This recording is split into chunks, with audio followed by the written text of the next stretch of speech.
Yeah, my name is Bigfoot, and I'm down here to see Howard.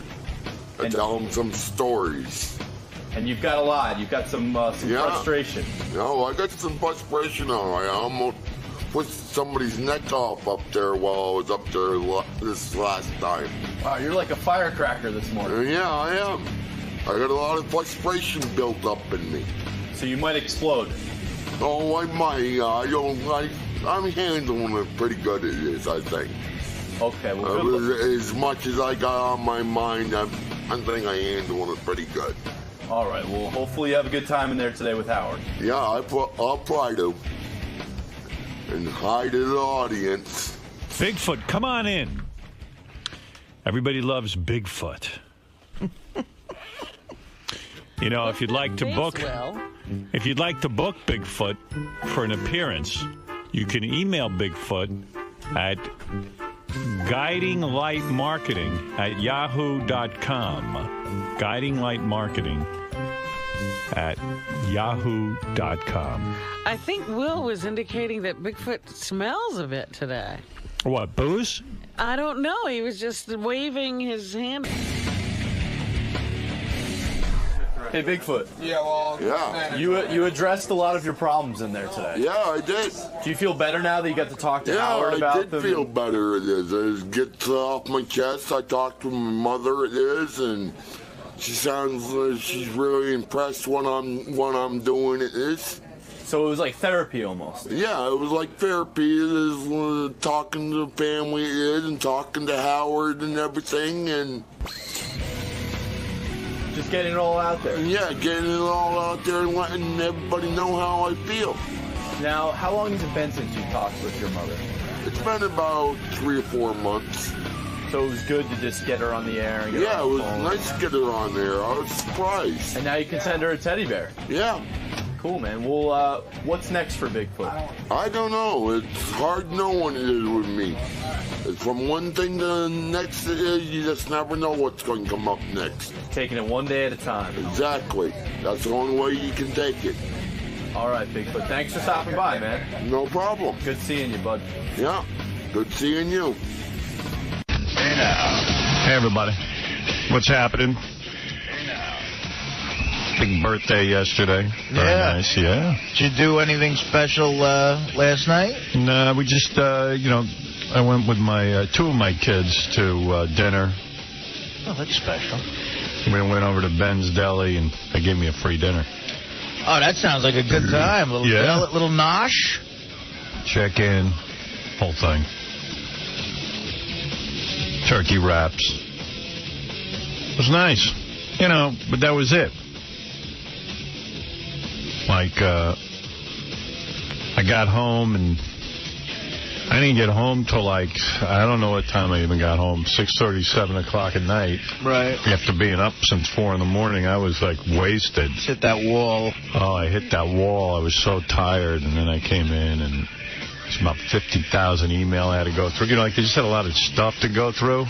And I was so tired. I even got some gifts from some people. And I was going to say, no gifts. I was mad at the gifts. I was like, damn it, I want to go to bed. I got these boxes of gifts. Cursing your gifts. God, damn it. I got some nice gifts for my birthday. And let's see, there was a big-ass gift there from Vinny Favale and Debbie Favale. Yeah, what'd they get you? Well, it was a very nice gift, but... I talk about I use the George Foreman grill, and I make turkey burgers all the time. Well, Beth makes them. And so Vinny and Debbie sent me over a big grill, which I essentially have with George. They go, this is a better grill than George Foreman, but... You were happy with what you had. I mean, yeah. How many grills can you have? And how big do you want them to get?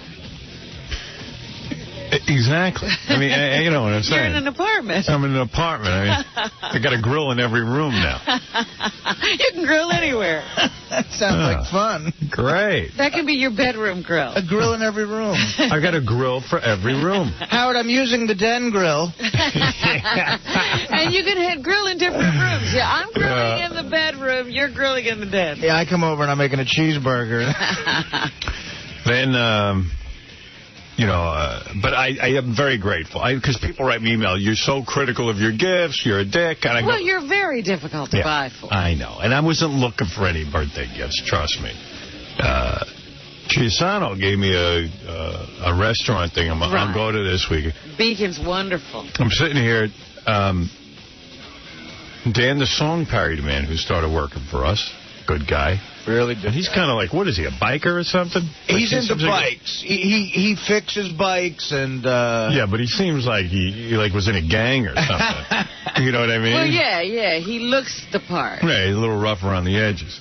Yeah, he could have been a pagan or something. You got to talk. You got to talk to Dan. Dan is one of the smartest guys you'll ever talk to. He's got a bunch of knowledge, and I'm just saying a put down. I love Dan. No, I know. I'm just saying. But he's got the heavy biker tattoos. I mean, he doesn't just have tattoos. He's got the whole regalia, everything. It looks like he's killed people. I was in Vegas with Dan, and he. This was during the summer. I did a gig at the Hard Rock. You know, July in Vegas. Forget it. It's 120. Yeah. Everybody's in a pool. Yeah. So we were at a cabana, and Dan actually took his shirt off. Yeah. Hey, man. Like, what does he got, like a whole vest? It is the first of all, he's got the palest chest you ever saw in your life. Because it's never seen the sun, right? Right, and then all the tats just run down his arm, and then his hair's flowing down. I mean, it looks like a biker rally invaded the pool, because everyone else there is waxed and, Yeah. Well, anyway, so Dan goes, I got a gift for you. Ooh, what did he get you? Hey, Dan. Dan, were you ever in a Hell's Angel or a pagan, or were you ever like a real deal biker? Well, it depends what you call a real deal biker. I was never in any kind of gang or motorcycle club. I've just been heavily into the bikes since I was a kid. Yeah.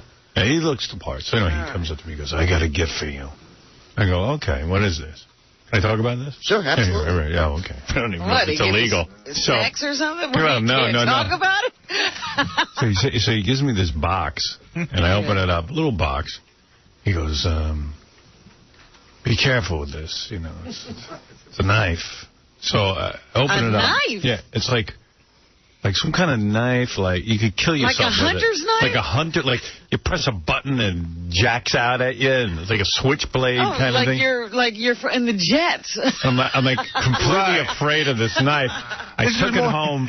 I mean, I like it, but I took it home, and he goes, well, you can open boxes with it. I go, I can open people with this thing. I could open up a fish. So I'm like looking at this knife last night, and I'm going, should I keep this knife or should I throw it out? I mean, it looks like I could kill myself with it. You press the button, the whole goddamn knife just comes flying out at you. That's not really a switchblade, but that's kind of weird that the knife scary. retracts. Here, Howard, take this gift in case you have to open a box or fillet a marlin.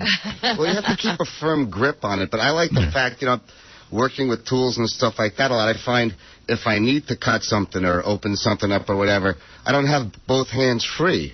So to have something that opens up easier, you're able to flick it or whatever. Do I look like a guy who needs tools? That's a real man. Yeah, that's a man. Yeah, both hands aren't free.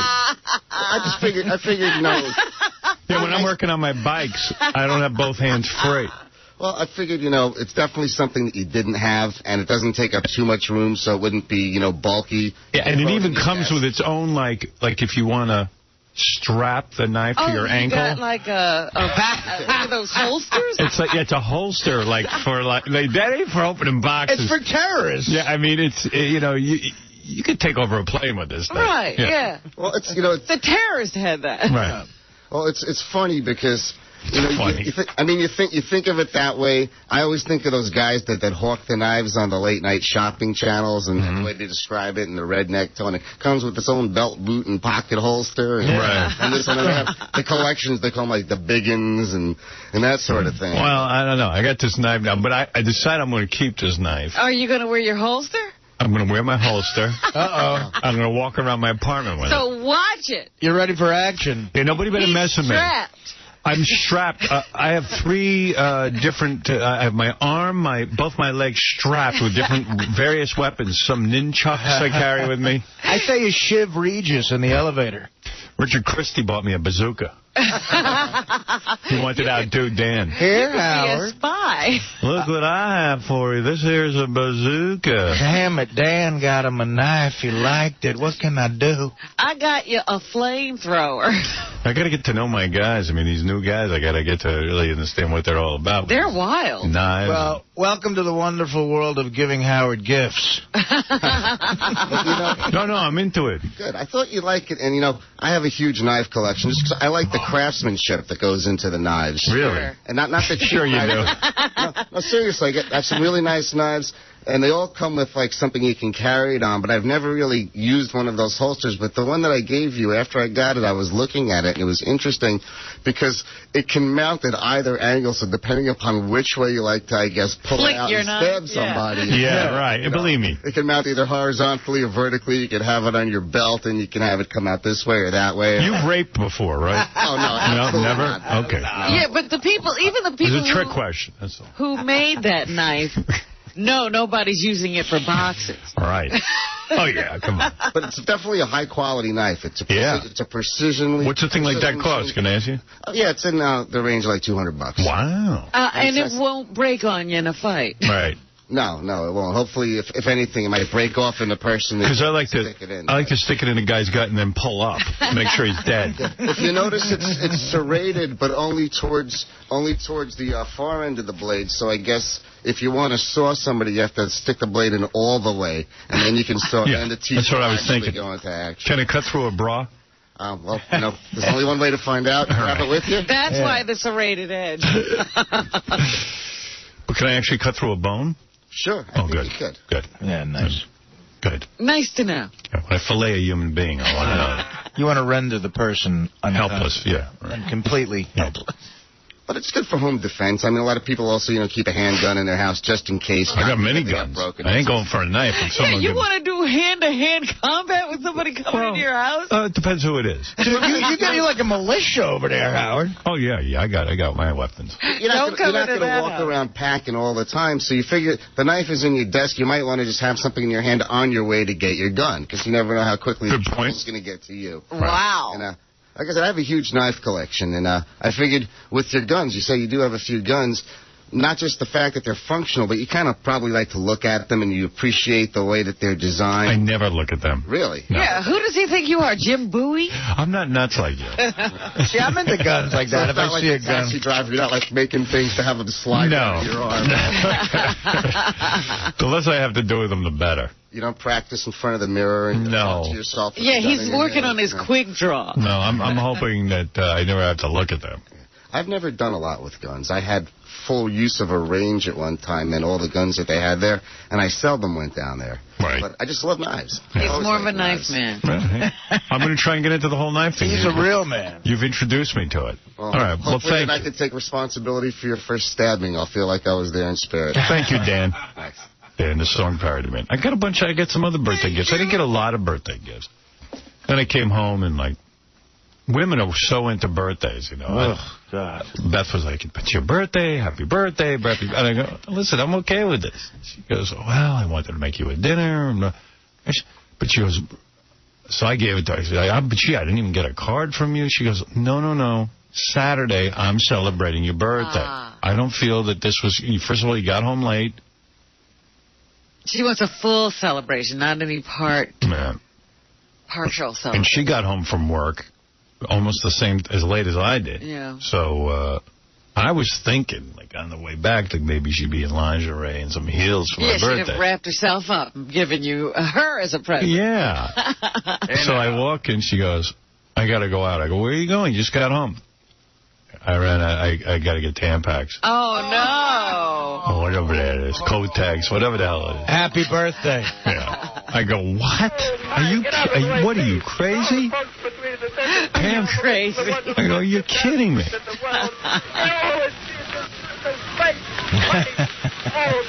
The humanity. I go, what? Man. I couldn't believe it. I was so upset. But I was really tired anyway. So I just had to go to sleep. I wanted to watch some TV. I didn't even do that. I made some phone calls. I'm going through the emails. Vinny wants to defend his grill. Hey, Vin. No, it's a nice gift. Don't get me wrong. No. I got 20 grills already. But I want to say one thing. First, Debbie fought me on it, but it's called the griddler, and it's hard to get. I'm scratching my. It's like impossible to get, and it's so freaking good. You're gonna love it. All right, thank you. And I figured you could use it for the other house. That's nice. Thank you. Okay, Debbie. 12 girls out there. What was Debbie's idea for a gift? Oh God. Hey Debbie, what was your big? She wanted to. Well, actually, you know what? I'm going to do it. I don't want to tell you because it is a better idea, and I'm going to do that for next year. Thank you. All right. All right. You got to wait.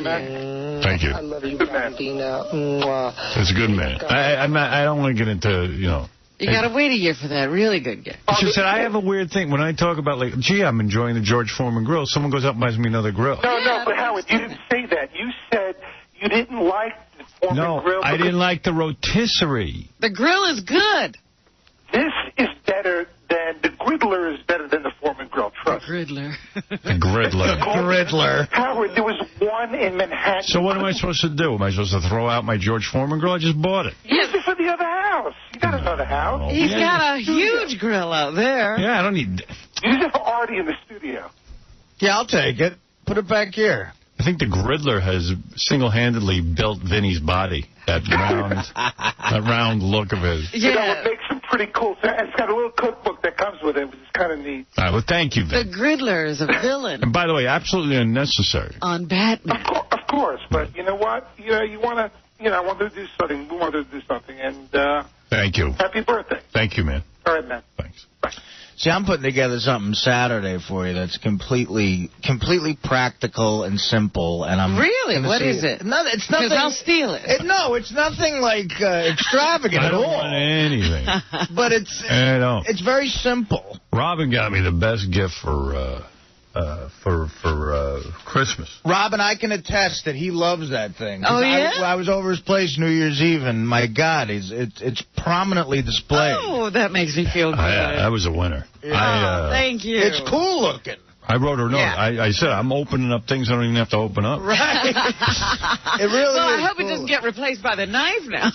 No. I tried that last night. I almost cut myself. Yeah, you probably mutilate yourself with that knife. For those of you who don't know, Robin gave me a nude statue of herself that also opens... It's right by the front door. Opens things. No, she gave me a letter opener, but it's a real nice one. And I use it, and it's good. Well, I'm glad. Some nice letter openers don't actually open the letters.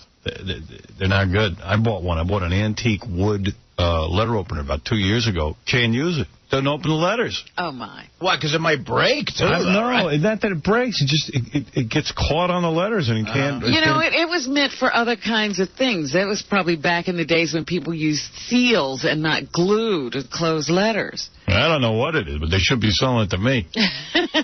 I got a lame letter opener that's so old. I opened up a residual check the other day, and the thing broke through the check. Oh, no. This is you got to get the Excalibur. Yeah, no, that thing looks amazing. I don't know if he's going to spring for it.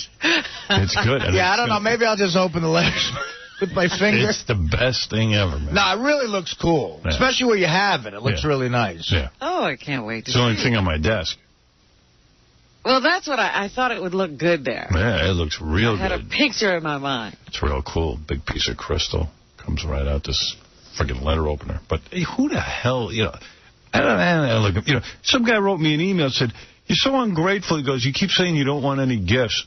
I go, "Why is it ungrateful? You're trying to save people money. Yeah, I'm trying to say you don't need to do that for me. I'm fine. But I got to admit, I think my birthday was a little bit of a letdown. Not a letdown because I don't care, but I was like, But you do care, though. But Mike, this is my question. No. Because you spend all this time talking about how horrible it is to have birthdays anymore. It's horrible. And that you hate it. You don't even want to mark the fact that you turned this age. Right. And then when people try to quietly celebrate it, you go, No, I'm actually... So great. Seriously, you brought me back to my senses. I am so happy. And believe me, having dinner with my kids was all I wanted. I'm sure. Yeah, that's wonderful. That was good for me. I like that. Going to a deli, I love it. Hey, Chris. What's up?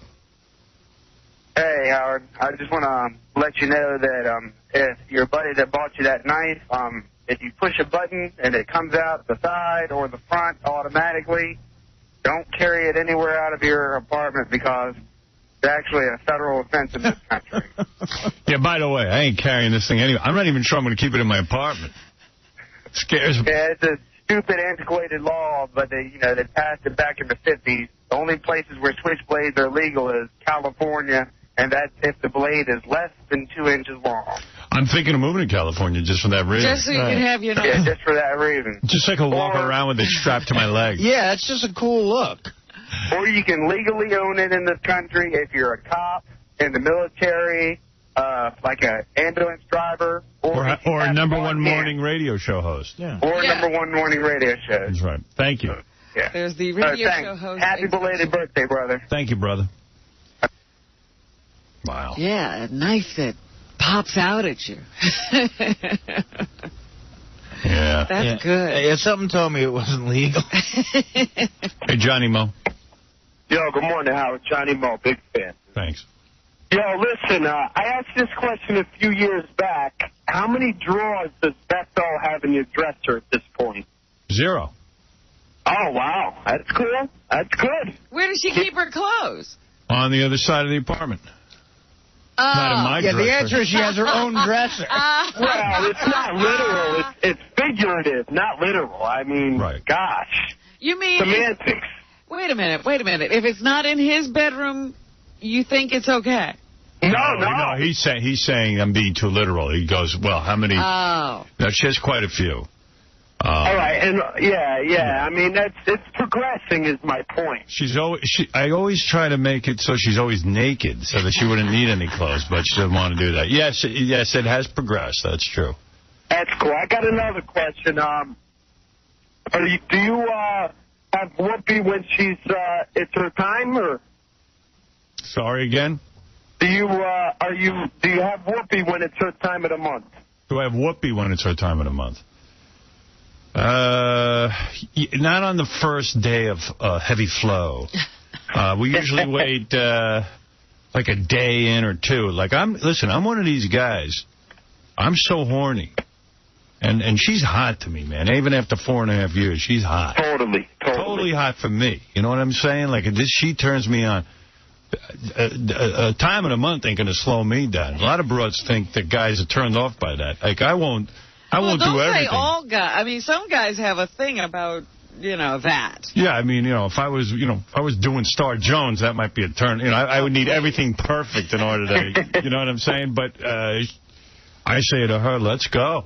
I guess with someone as Beth, it slows you down a bit, like a condom, same thing. Yeah, it doesn't even bother me. It's like, and I'm ready. I'm ready to go. I'll go right now if she gives me the okay. Did you ever discover that it was that time of the month during the act? Yeah, yes. That's happened to me, and it looks like a murder. I know.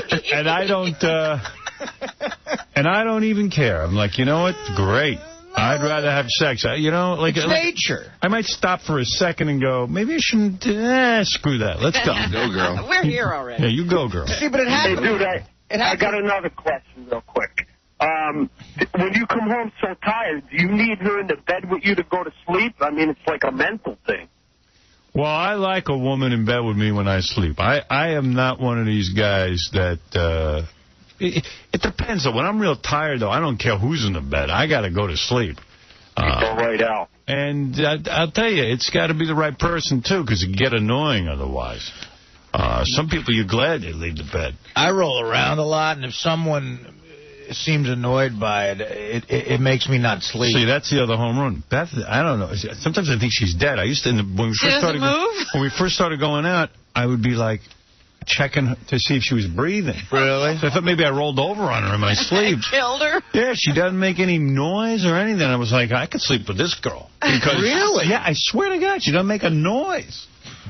Hey, listen. She goes, you farted in your sleep, you're screaming, you're yelling. I go, well, how the hell do you sleep with me? I scream and yell in my sleep. Oh, my God. Were you ever with a chick who snored really loud? It's weird. I've experienced that. Like a hot chick who snores loud. It's like they're hot, but they sound like Fred Flintstone. Right. Well, thank God, because I'll tell you, she's doing no wrong. Well, you know what? Speaking of snoring really loud, that China snore was quite something. You saw that on Surreal Life. Oh, my goodness. Well, that makes sense. Yeah, it sort of does. Yeah, but I'm one of those guys, like, if I'm going out with a chick and I'm really into her, and, like, she's away for a couple of days doing something fun. Like, one time Beth went to L.A.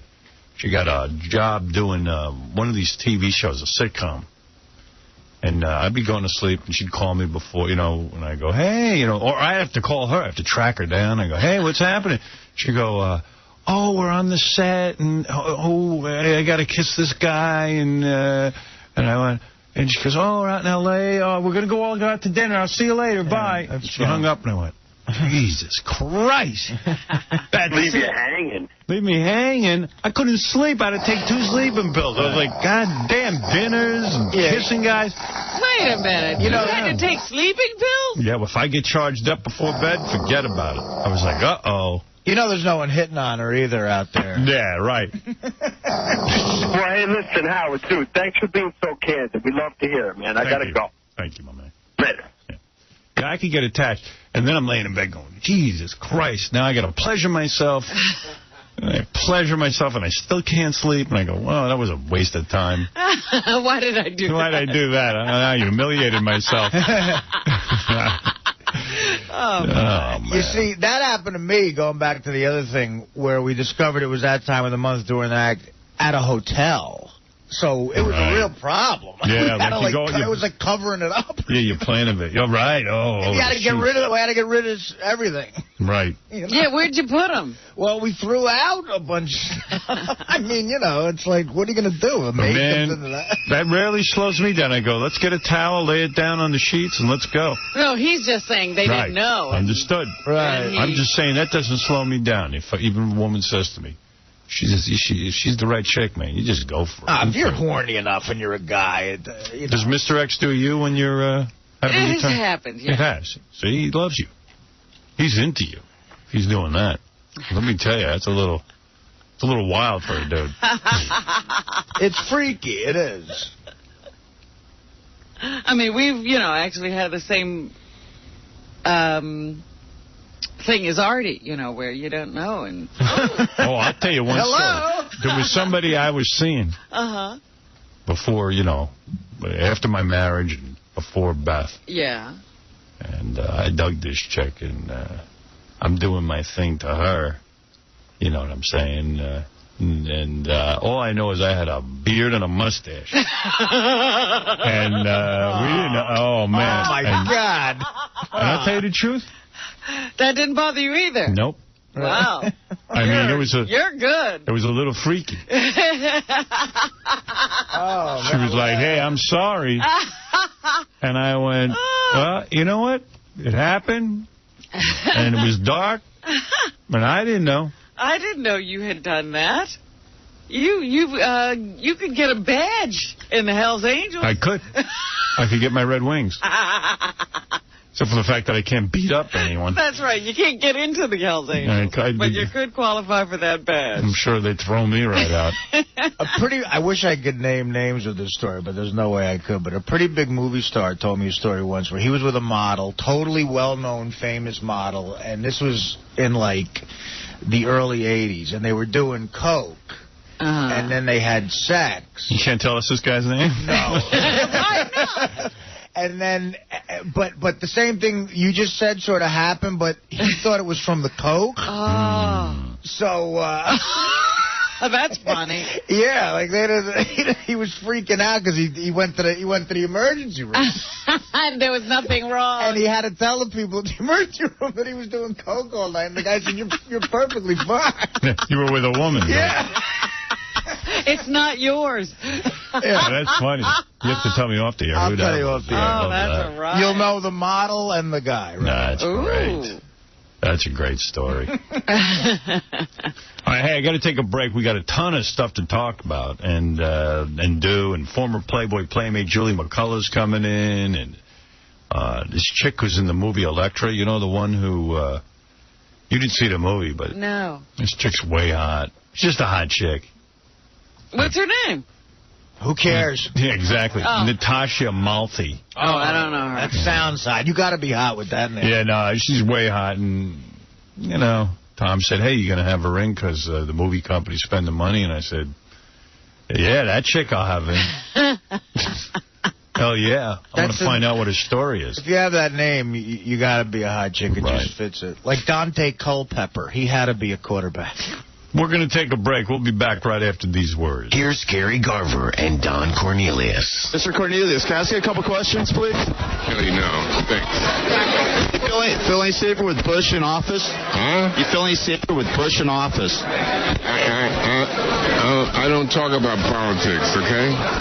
All right. What illegal drug was your favorite? What? What illegal drug was your favorite? You, that's the question. Now get this mic out of my face, okay? You're a clown, okay? And I'm not in the mood to laugh, all right? You're listening to The Howard Stern Show.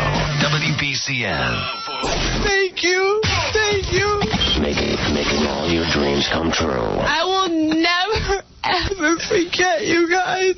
Thank you. Thank you. Oh, I am so tired. This is all I wanted my whole life. That's it. The Howard Stern Show. Hey now, F you. Hey now. Hey now. Former Playboy playmate Julie McCullough's coming in today. She's got a good story.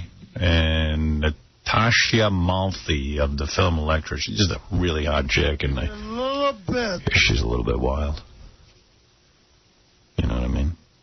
My birthday was mentioned on a couple. I got a bunch of tapes to play for you right now. I'm going to get to them right now. Here's a bunch of funny things. First of all, for my birthday, I got an email from Jimmy Kimmel. I spoke to Jimmy yesterday, actually. How's Jimmy doing? Jimmy's doing well. Is he getting married? No, he's still married. Oh, I heard that Sarah Silverman said she might pop the question to him. She wants to marry him so bad. Well, she might have to pop the question to his wife. Jimmy can't get married because he's married. Yeah. I even said to Jimmy, don't you want to play the field a little bit? He goes, that's not my thing, man. He goes, forget about it. He goes, it's a mess when I do that.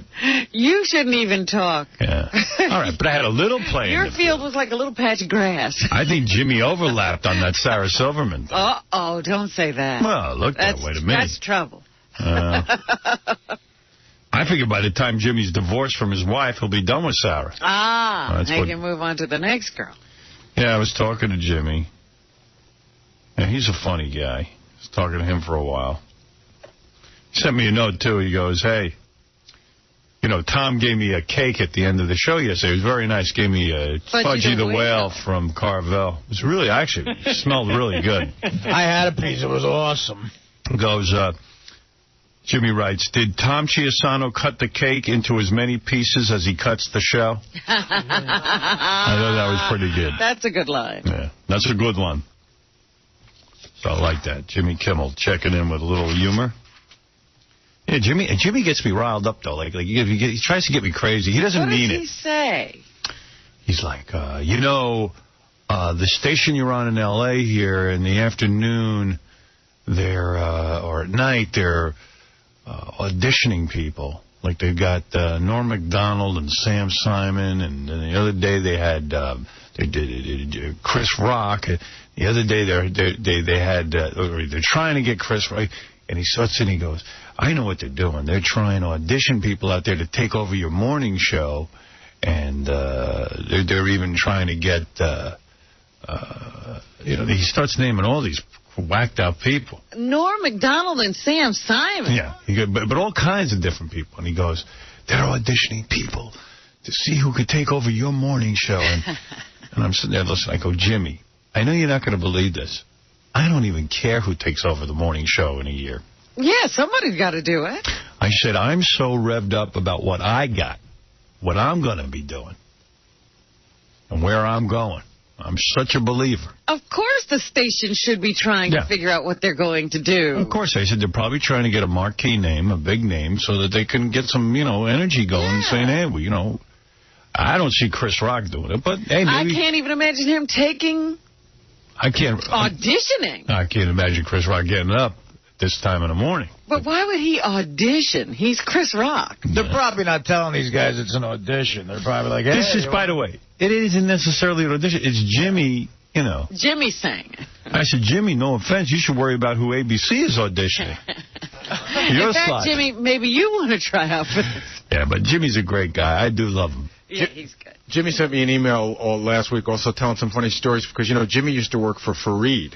Oh, And so he was saying, when I hear you talking about Fareed, I laugh. He said, Jimmy said he had to buy a couch for the green room once, and it took a year and $550, and he could never get the couch, and just that Fareed was sort of cheap. And Oh, wow, yeah.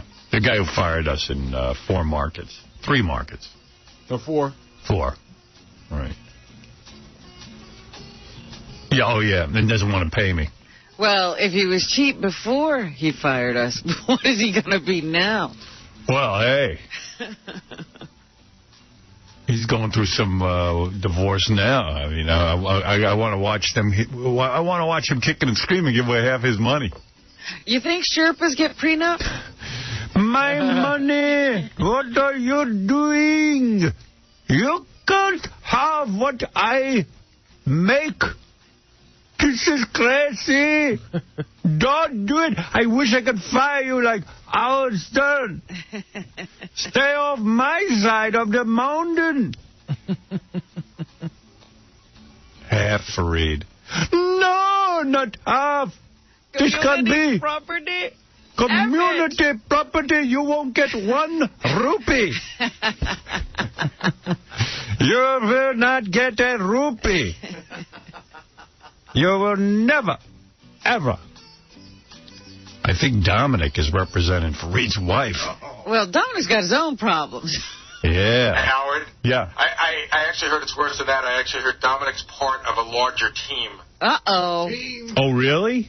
That doesn't sound good. Yeah, I heard it's a team. A team? You're gonna have a team of me. I do not stand for team. There's no such thing as team. I am Sherpa. Only mules come in team. I will not, you know I will not put up with it. I am the head of Citadel Broadcasting. You owe me half, Fareed. You can have half my camel. You owe me half. I will disappear in Tibet before I give you half. And I want child support. Oh, yeah. And I want the house. I hope she cleans them out. I really do. You will be in a little bachelor pad with a hot plate. See the blood come running out. I'm going to kill myself. I'm living in a cave. I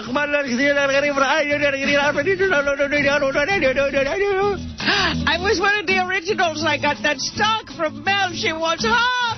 Half. Anyway.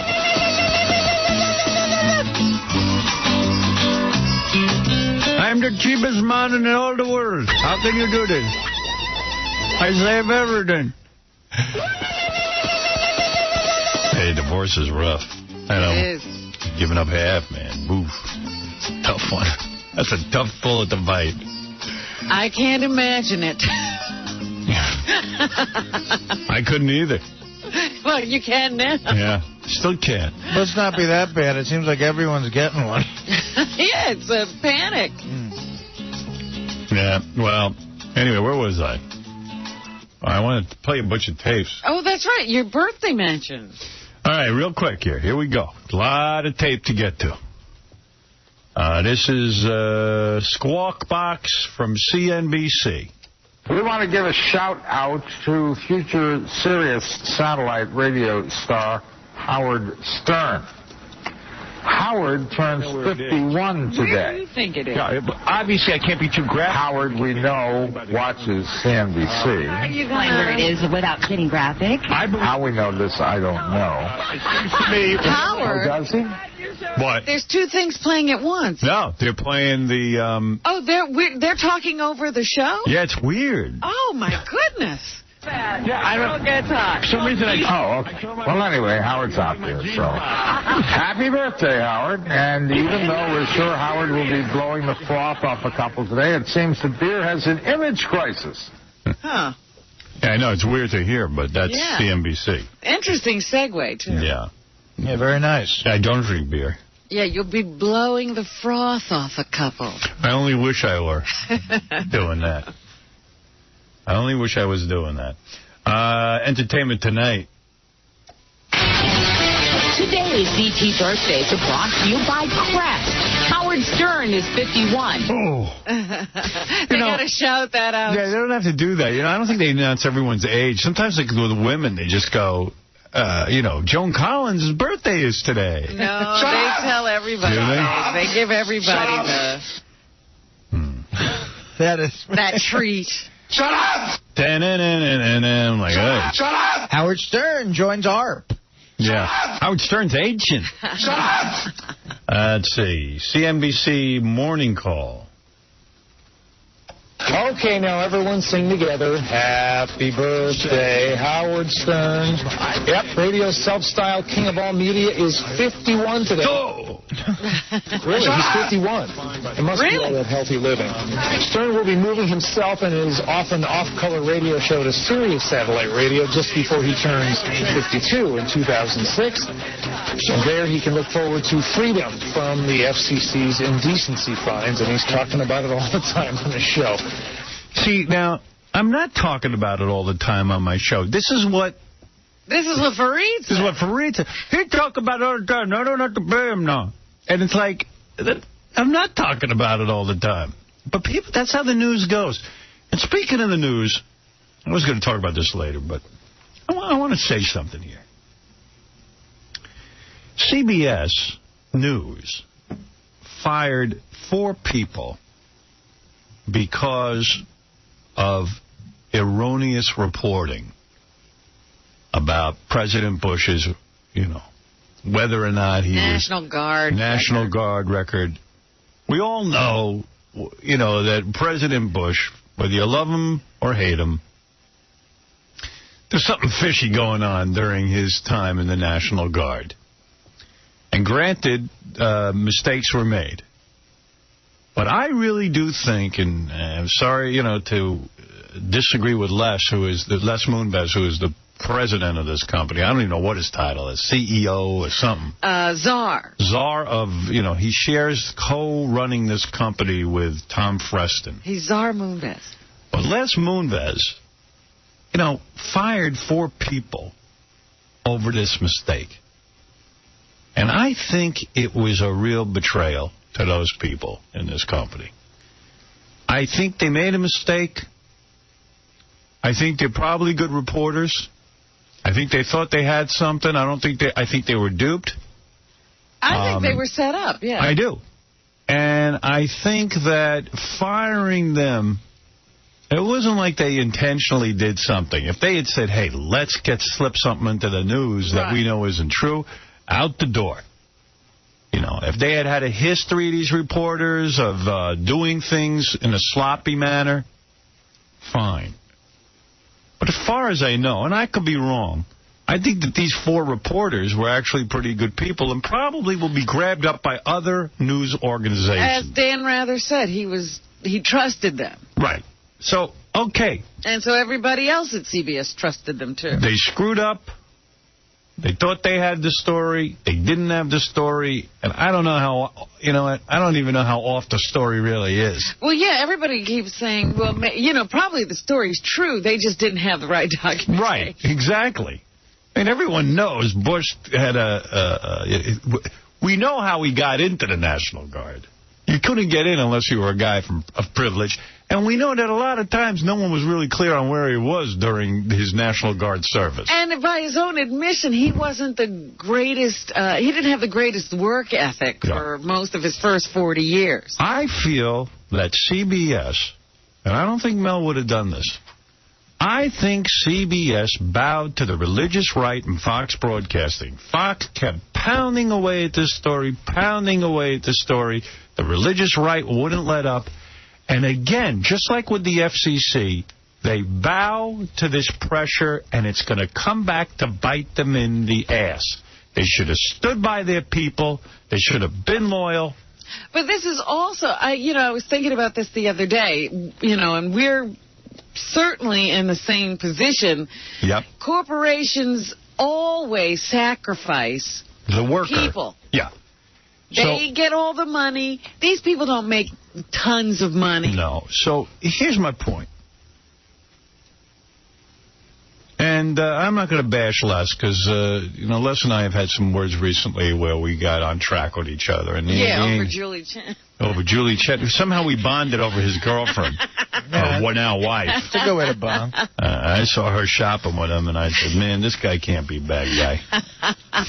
He's doing something right. I tip my hat to him. I tip my hat to him because, man, that chick's got a body that doesn't quit.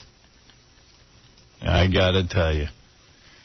But this really kind of threw me when I saw it. And what this does is, in terms of management of a company, and I'm a big student of this, especially when it comes to broadcasting, it makes the company smaller.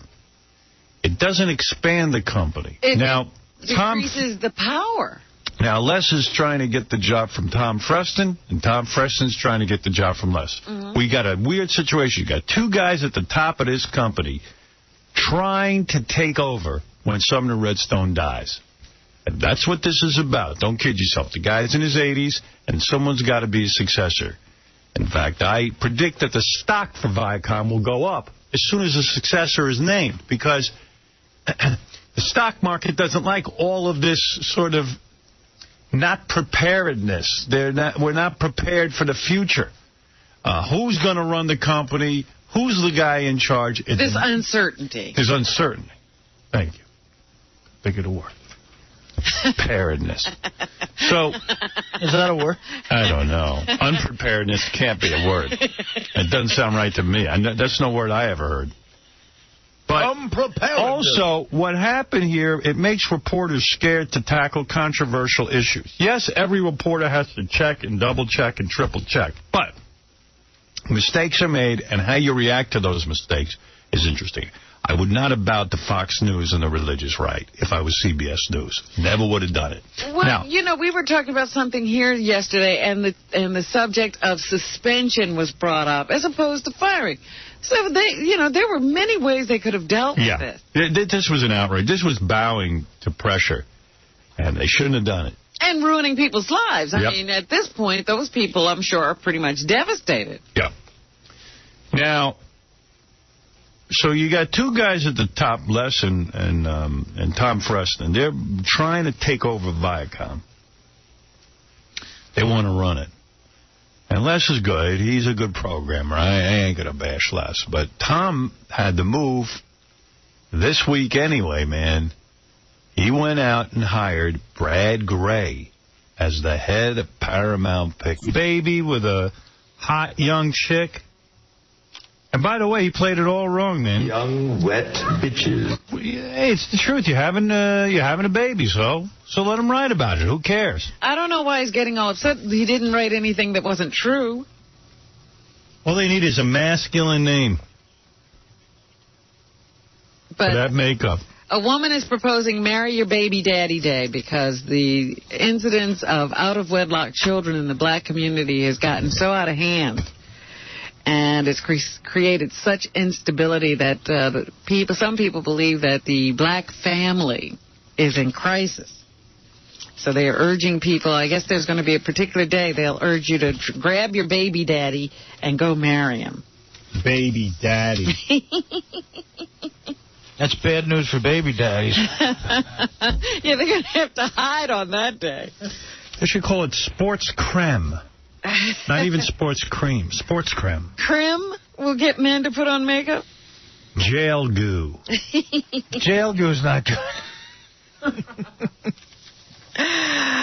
Also in the news, I was telling you yesterday that Kid Rock was supposed to perform at the inaugural ball headed by George Bush's daughters, but now they say he will not be there, and they're claiming that he was never invited. Who's that? Kid Rock. Oh, Kid Rock. Yeah, they're disavowing any knowledge that Kid Rock was ever supposed to perform because once it was released to the papers, there was a lot of objection by the religious groups who helped to propel George Bush back into the White House. But there will be a lot of stars. They say they are giving us an eclectic mix of soul, rock, and Latin music, as well as a few sports celebs like NASCAR driver Dale Earnhardt Jr. Oh, wow. Oh, be there. That'll be fun. So there you go. You won't have Kid Rock, who broke up with Pamela Anderson and dates porn stars, but you will have Dale Earnhardt Jr. They even brought the Temptations back, and they're putting them in the inaugural celebration. The original Temptations? No, all of those people are dead. Exactly. But they got some guys they're calling the Temptations, and they will be there. How about Pimp Powder? Pimp Powder. That's pretty good. Now you're getting somewhere. We have new information on the woman who... about Grecian Formula 69. The woman who stole a woman's baby, killing her and ripping the baby from her womb. Is she going to be at the inauguration? No, she's not performing. I'd watch her. Lisa Montgomery is the woman in question. She's a 36-year-old woman from Kansas. She could face the death penalty or life in prison under a charge of kidnapping resulting in death. She, according to police, they now say that she strangled the woman before taking a regular kitchen knife to her stomach to perform the sickening operation. How could they be debating whether to give her the death penalty? They got to give her the death penalty. She killed... Yeah, there should be no other... Yeah, I mean, I mean, come on. If you got a death penalty, you got to give it to her, right? That's a heinous Well, crime. I'm sure they're going to say she's crazy. Yeah, you know what? So am I. Why have it if you're not going to give it to her? Her mother even says, I didn't have any sense that she could murder someone. I thought she'd just maybe steal or buy a baby. Yeah. Why react to that? But not kill to get one. So you say the Temptations will be there, huh? Sounds like a fun Boy, I got to get there. I think at this point, one of the Temptations is AA. How you doing? What's doing? You mentioned this earlier today. My it was girl. all over the newspapers. Prince Harry, the son of Princess Diana and Prince Charles, went to a costume ball dressed as a Nazi. What a dummy. All he's got to do is keep his mouth shut and collect tons of money. Good move. Good move. Jesus. Prince Harry. He's been in a lot of trouble. He's had some run-ins because of his drinking. He's always carousing and partying, and they try to keep him under wraps, but whenever he gets out, he does cause a problem. Rabbi Marvin Heyer, who is the dean and founder of the Simon Wiesenthal Center. Oh, wonder what he's got to say. He said what Prince Harry did by wearing the Nazi uniform was a disgrace to a lot of people. E1. A member of the royal family donning a swastika not only is a disgrace to England for all those who gave their lives to defeat Nazism, but for the victims of the concentration camps. He also says that just an apology is worthless. Here he explains what a true apology would be. E3. Yeah, we should strip him naked and, I don't know. Let's start with that. It's a good start. I think he should join the British delegation that is going to the 60th anniversary of the liberation of Auschwitz. He should be part of that delegation and should stand in silence. And that would transmit to the entire world that he gets it. Well, there's a thought. All right, that's a good start. Yeah. Eventually, we'd have him in the tickle chair. Naked, and then into the robo-spanker.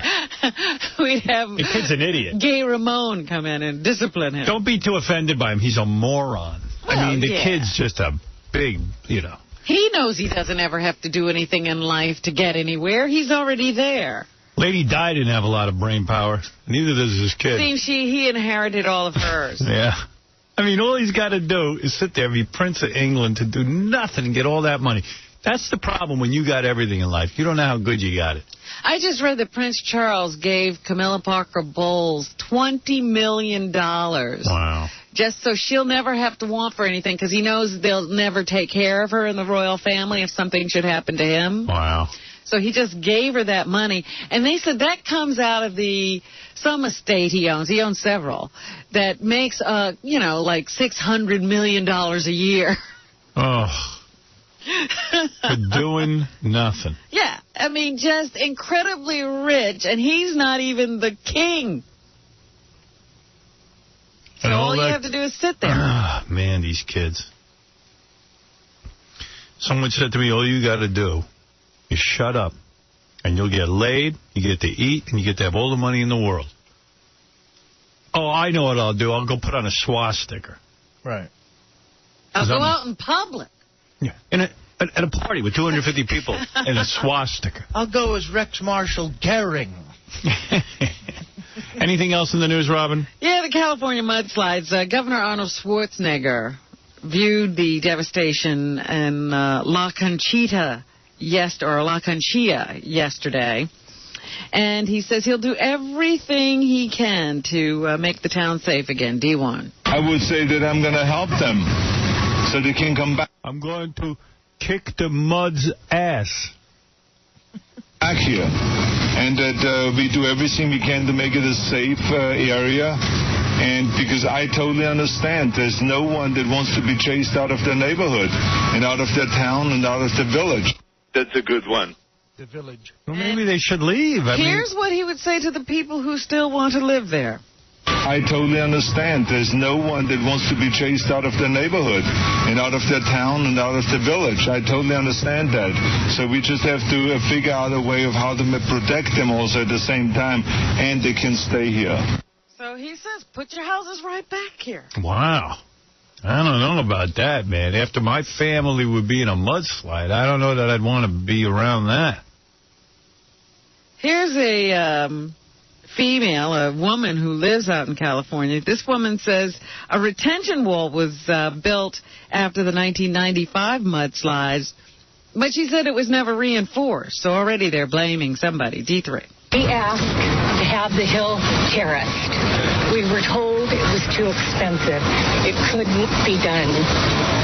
How much money have they spent on the rescue now of dead bodies when that could have all been prevented?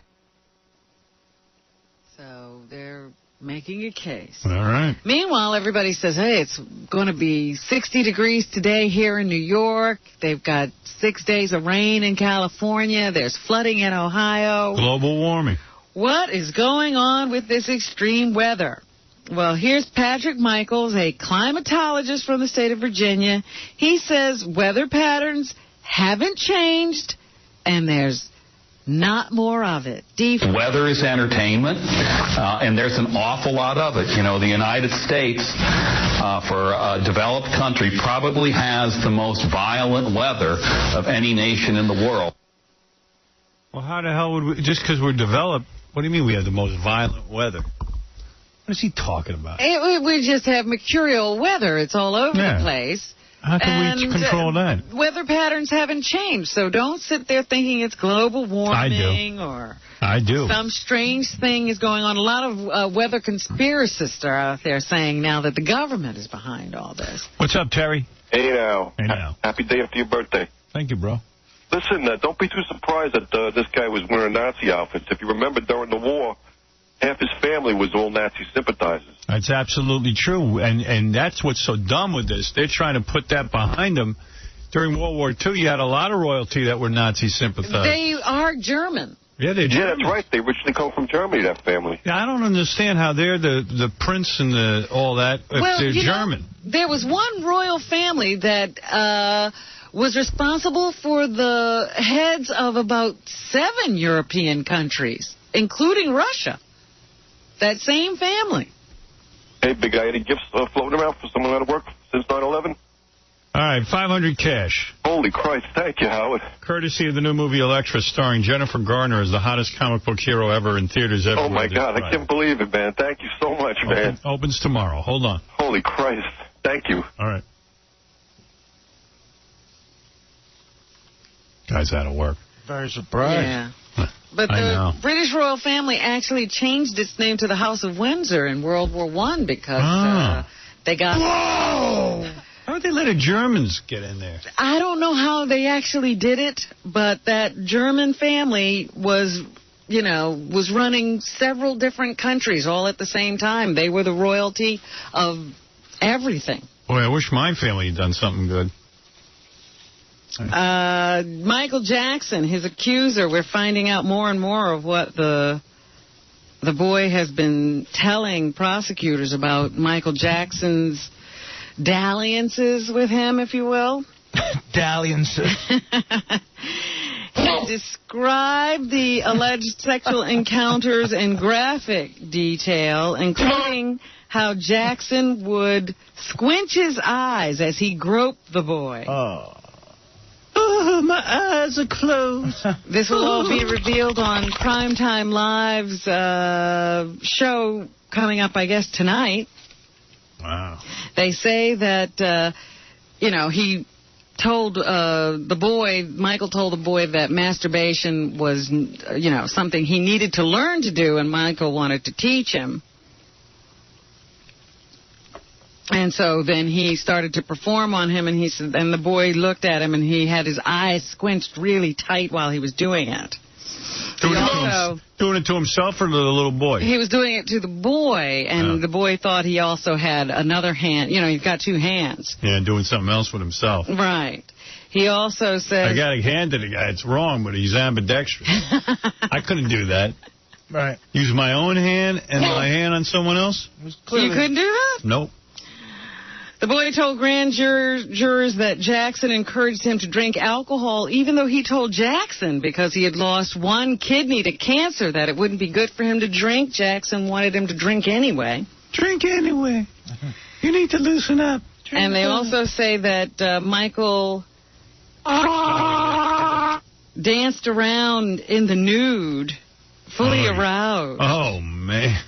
That's kind of weird. Like you go, wow. There's like one of the best dancers in the world, Michael Jackson, dancing nude. It's crazy. He's doing the nude walk.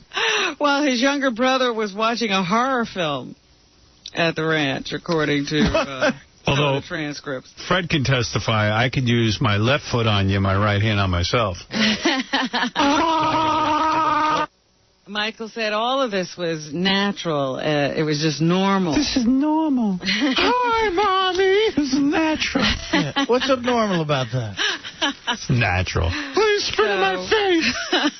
As I told you the other day, E! and Sky Television of Britain will be reenacting every evening the transcripts of this trial when it starts later this month. All right. Samuel L. Jackson has a new movie called Coach Carter coming out. Here he explains why he wanted to be in the film. I believe in education, and it's not often that I do something that has social significance. And I think this is an interesting message.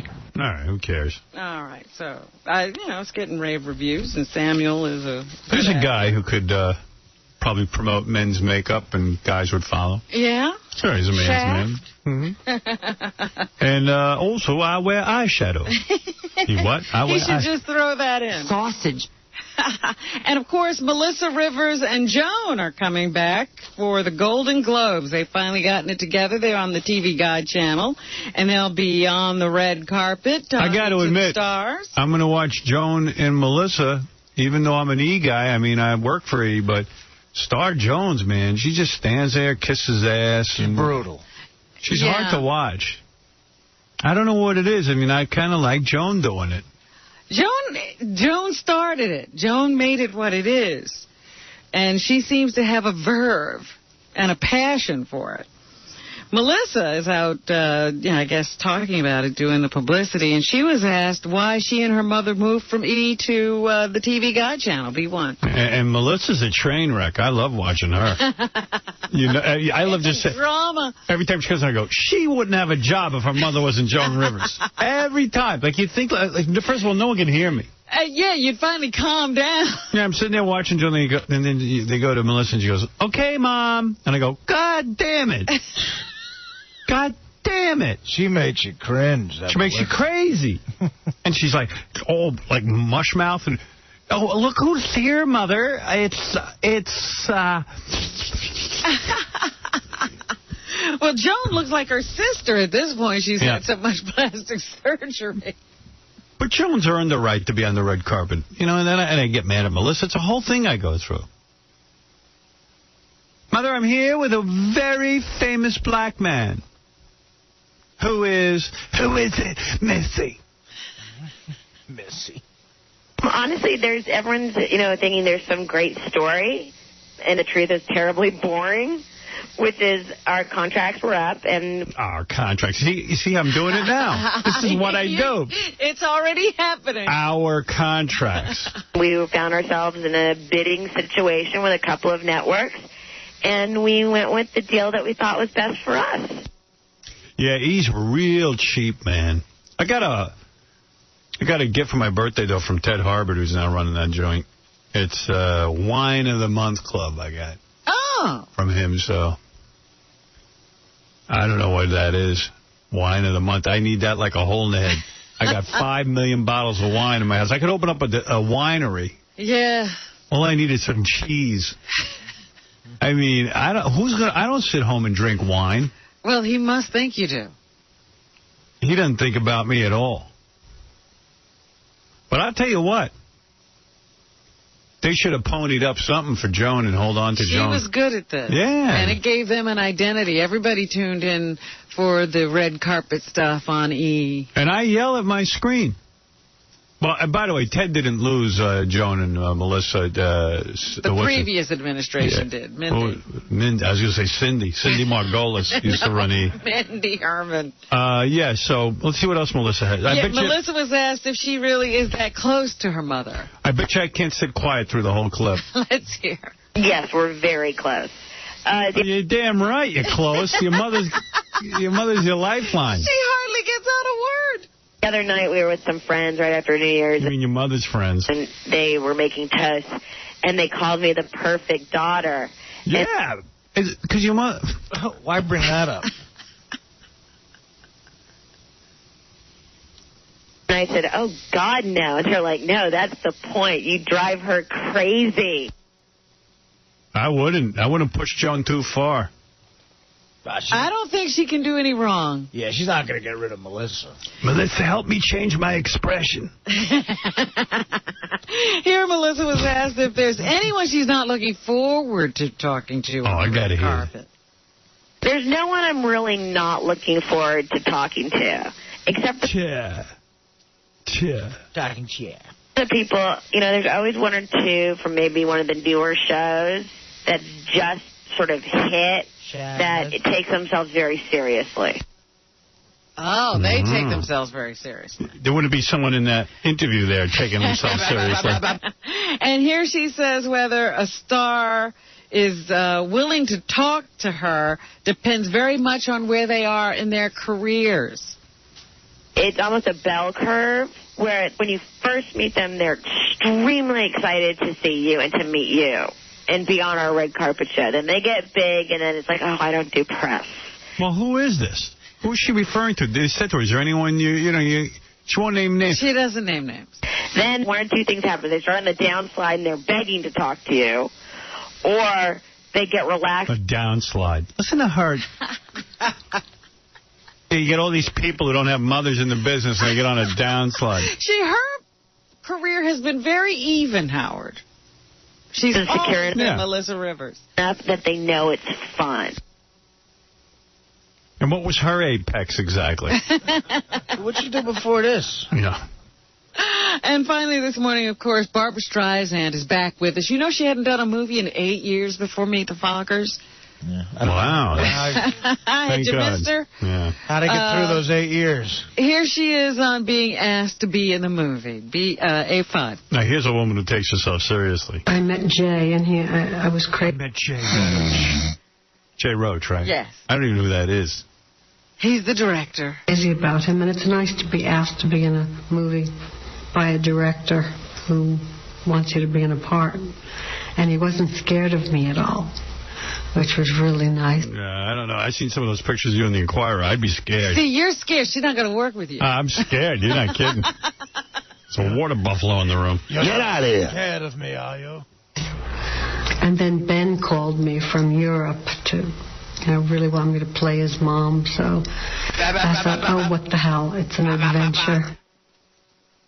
In the paper today, she says she and James Brolin are very happy and sexually active in their 60s. They're happy to be exploring older sexuality. She's not as upfront as her character, but they spend every Saturday in bed. They never get out of bed. Like, I'm going to go throw up my pursuit and eggs now. That's scary. And that's what's happening. Thank you, Robin. Kenny, what's on your mind? What do you want to say to us? I have some amateur psychic abilities. I want to let you know a little bit more about you and Bethel's impending breakup. Oh. I didn't know we were breaking up, but go ahead. It's going to happen in 2006. It's her first movie that she's cast in, and it is co-starring what looks... I'm getting a vague image, and it looks kind of like Jerry O'Connell. He's going to leave me for Jerry, huh? Could be. You never know. You know, he evidently has quite a hold on women. There you go. I'm an amateur psychic. May I do a reading for you? Sure. You're by your phone at 22:11 New York time. I would guess you're unemployed. Get off my phone, you phony baloney. What's the matter with you? Get out of here. Everybody always worried about me. Oh, man. So many people on the phone I didn't get to. What is it, Bobo? Oh. Hello. Yep. Hey, how you doing? Happy belated birthday, man. I just want to say, at 51, do you feel you're in better shape than Baba, Booey, and Fred? Because, you work out, you go to the gym and stuff. I never hear those guys work out. I know Fred. I see Fred run sometimes. Fred works out. Does he? I think I'm in better shape than these guys. I don't know. I'm not sure. I'm definitely in better shape than Bobo. Yeah, that we know. We all know we're in better shape than you. Hey, I'll challenge you to a push-up contest or chin-ups. I'll challenge you to a hair-off contest. Oh, you're brutal, man. You're brutal. Hey, listen, that was a nice thing you did with Hook Nose yesterday. All those scumbags out there should know... who hate you should know the good in you, man. It's your birthday and you give to people. That's really nice. I'm happy to be a fan, man. Thanks, Bobo. You're welcome. Later. Bye-bye. That's Bobo. Bobo checking in. I think I'm looking pretty good. I took my shirt off yesterday looking at myself in the mirror, and I thought it looked okay. You don't look 51. No, I look like 50. Nice look. 49. 49. I took my shirt off. Yeah. I look pretty good. I'm on the verge of looking good. When do you think you'll get there? You know what? I just have to say this. This has been... I was stunned when I didn't think much of the crew of The Surreal Life. And when Marcus Schenkenberg showed up, I was like, he's a supermodel? He's ugly. When he took off his shirt... That's when the fireworks began? I understood. Oh, really? Yeah. Oh, my goodness. Maybe I should take off my shirt and you'd understand. I don't think you'd understand. All right, anyway, we'll see you tomorrow, everybody.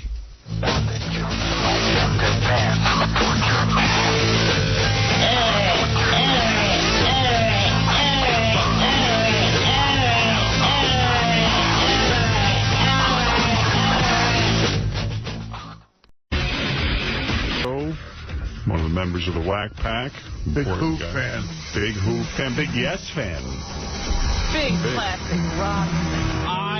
He wants to come in and tell us that he thinks his life is not great. Oh, you're kidding. No. I was under the impression he was living the life of Riley. Yeah. Riley's another story. How do we help him with that? Let's see. What does this note say? Gary has 3 black and white cookies on his desk, and it's not even 6 a.m. yet. Everyone's blowing up around here. It's Wednesday. It's that day that he goes out and collects. I didn't take them. I'm not saying I ain't going to eat them, but Ronnie just puts them on my desk. Oh. The Accident Thursday I'm proposing. Antioxidant. Oh, antioxidant. Deoxidant. Yeah, Cupcake Wednesday's killing a lot of us, Howard. Today is Cupcake Wednesday, you're right. Yeah. And that is where I got mine. Who delivers those? Crumbs. Crumbs. Is that the one you invented, that cupcake? No, this is another one. I'm starting to feel there's some hostility towards my cupcake. I think jealousy is rearing its ugly head. Why do you say that? I don't know. A lot of people like to pace back there, like, your cupcake sucks. And I'm like, fuck you. Just because he doesn't have a cupcake. But this is the traditional vanilla on white. I mean, look at how amazing so delicious looking. It's delicious. You know, I was alarmed to read in the newspaper today that New York City has a huge rate of diabetes. And they say the reason that there is diabetes is that there's like 34% of New Yorkers live a sedentary life. Right. There's obesity. And, you know, we New Yorkers are fat. And it is leading to diabetes. In New York, everybody has to walk everywhere, don't they? No, evidently not. Evidently, the convenience of just having everything at your fingertips is what's... I don't know what it is, but... Whoa. You know, you look at that cupcake and you go, Jesus Christ, that is good, though. I mean, I want to eat that. We're living in the years of excess. I mean, you know, the Biggie sodas and all that other stuff. But look at that is a big cupcake, man. That's fucking... How many calories? That's a meal. That's got to be 700 calories. But you won't have just one. No, I have about 3 of them. See, like, if you just ate that for breakfast, you'd be fine, For right? the week. Right. Well, no, but I'm already a macchiato. No, a frappuccino deep. Ah. But all you have to do... Oh, you already have a frappuccino. Now, the guy who drives me every morning, he's the greatest guy. But now, he has one waiting for me in the car. And everybody enables you. Right. Well, I think he thinks the broad in Starbucks is cute, so now I can't even stop him from doing it. I'm like, well, so the guy who drives you, boy, Ronnie never does anything like that for me. The guy who drives you goes and gets you a cappuccino, a frappuccino. Best driver in the world. It's got sugar in it. Herb. Herb is my driver. He's been my driver since the beginning. How did that start? Did you once ask him to get you a frappuccino and then he continued doing it every morning? What happened was I was running late and there's a Starbucks literally two feet from my house. So we drive by there and they're just opening up at 5:30, and a lot of times I was going, fuck, let me run in and get a mocha frappuccino. So I run in, and one day he says, what's your order every morning? And I told him, and the next day he had to wait for me. Wow. Yeah. This is a guy who hustles for a living. No, he knows what he's doing. This guy was working for a company when I first met him, and then he started his own company, you know? Well, you know, that's impressive. And, but I'll tell you what.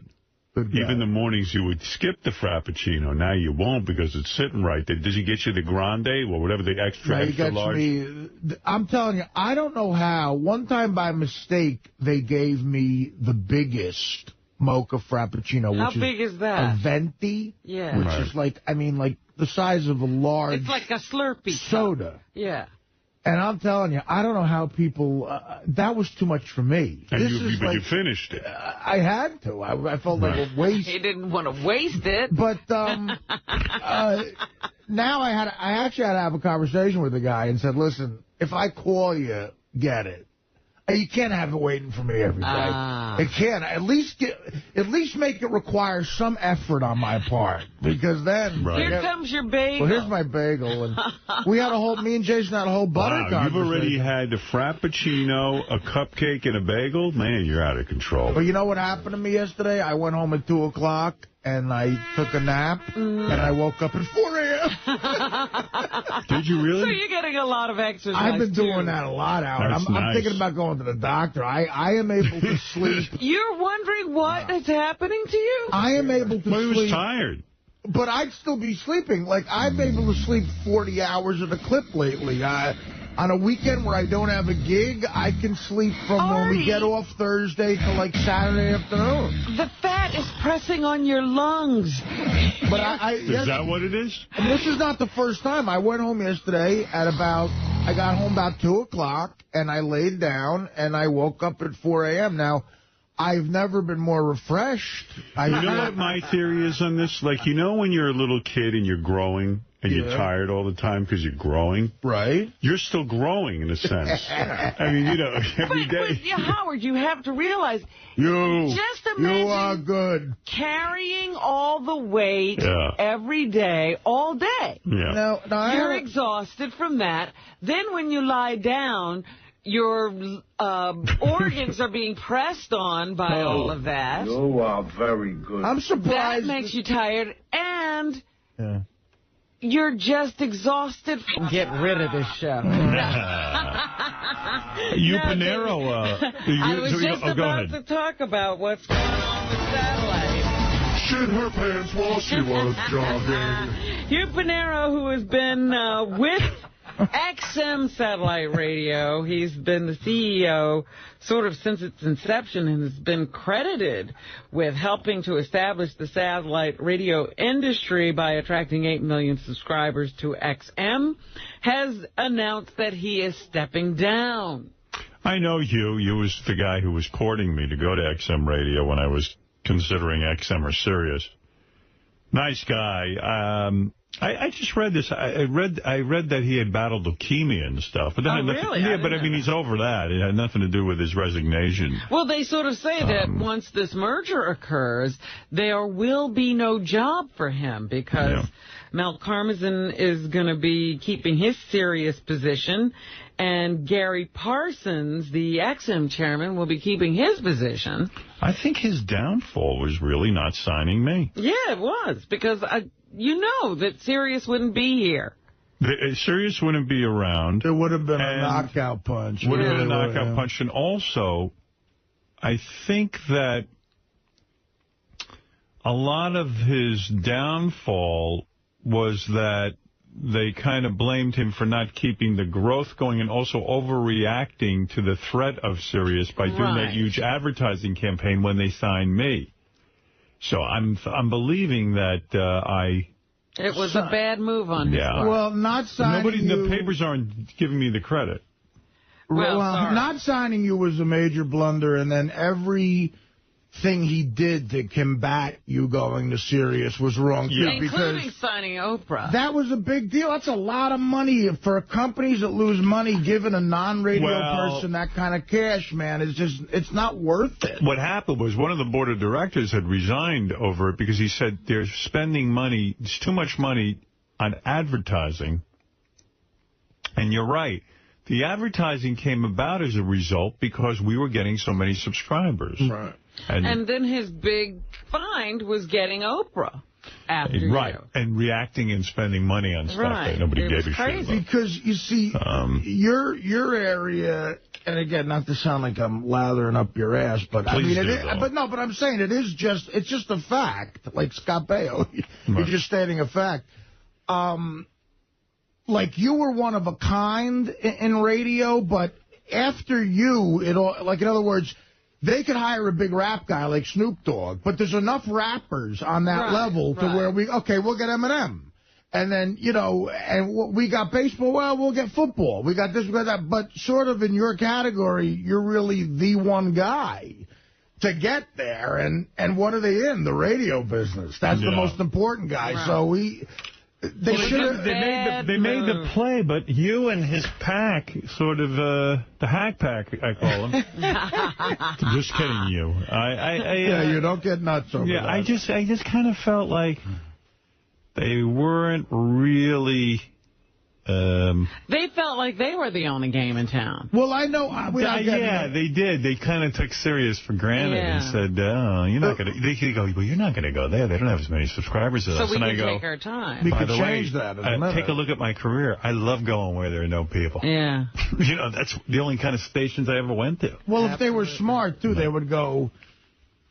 Well, they don't have any people now. Them plus Howard Stern is a different ballgame. They underestimated the impact. And what about the fact you're the only DJ who can go on Letterman? And I mean, you're an A-list celebrity. That's not, They didn't... JV and Elvis and everybody else aren't. Well, Major League Baseball or something, they'll pay all the money in the world to. And I said to them, your thinking isn't right. But, it sounds pompous when I said it to them. And...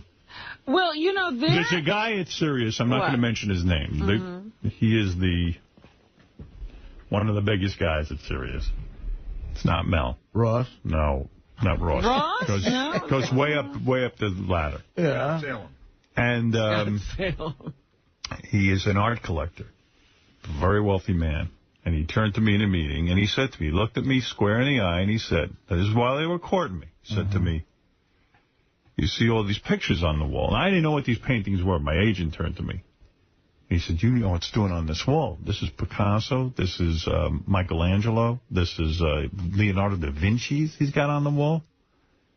And so this guy turned to me and says, well, you see what's on my wall? He said, you, to me, are one of these paintings.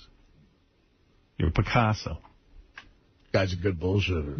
Oh, yeah. He knows what to say. Boy, he goes, did you drop to your knees? See, that's a pitch. That's a sales pitch. Take him to bed? The same way I go after the paintings. You are very good. Yes. I want you. I said, now you're talking. That's a heavy-hitting type of thing. Now you're fucking talking. That's pulling out the guns. That's you know what? You like me. You really like me. He's like dragging the fake Picassos. That's right. Then he had me stuffed and framed on his wall. I was there for a year and a half. Hanging there. I'm hanging on his wall. Well, yeah. But so you I know painted him a painting. I think that XM had gotten so bloated. Yes. You know, they had the car deals, and they were just, once the car deal starts rolling out, we don't have anything to worry about, is what he was saying. And I knew if I'd gone to XM, they would have always said, well, you didn't bring the people. We were doing it anyway. Right. And it was just like, that was kind of the attitude I got. I really did. And they didn't need any help at that point. But you was a very nice man, and, you know. Well, they say that his leaving, announcing that he's leaving at this time gives people sort of a feeling that maybe the merger is on better footing. Because, if it wasn't going to happen, he would still have a job waiting for him. I read in the paper, again, I get no sort of inside info on any of this. I read in the paper that they said they feel it's about a 50-50 chance. So, well, they've been saying that for a long time. Yeah. What I thought was interesting, there's an article in the radio section of, the Daily News today that says, number one, the Cardinals behind it because Sirius has the Catholic channel, and it would give the Catholic channel a bigger audience. Look, I mean... And they said about 72 members of the House of Representatives and National Public Radio are against it. Look, if the country, if our congressmen and stuff want to be unfair to a fledgling business that's trying to make it, this would be like forcing VHS and Beta to stay in business. Now, they went to one format. It was VHS. The business can't exist and be whole and make a profit unless there's just one satellite radio. It's ridiculous to have two satellite radios. That's like saying you have two completely different phones in your house. Like one phone works with one company and one works... No, you have a million different companies that provide service, true. But it's you go to the same phone. Well, yeah, it's like saying if you want to call this different group of people, you need another phone. Yeah, a different phone. Wait a minute. You want to call your cousin in Montana. We all understand that, but it's only 72 members of the House of Representatives who are against it. Right. That's nothing. How rare is it that we're on the same, we have the same agenda as the Catholic Catholic Church? channel, yeah. Well, it's just the business can't make it otherwise. It's got to become solidified. Why would 72 House of Representatives members be able to stop this? This is crazy. Who cares about 72 of them? Right.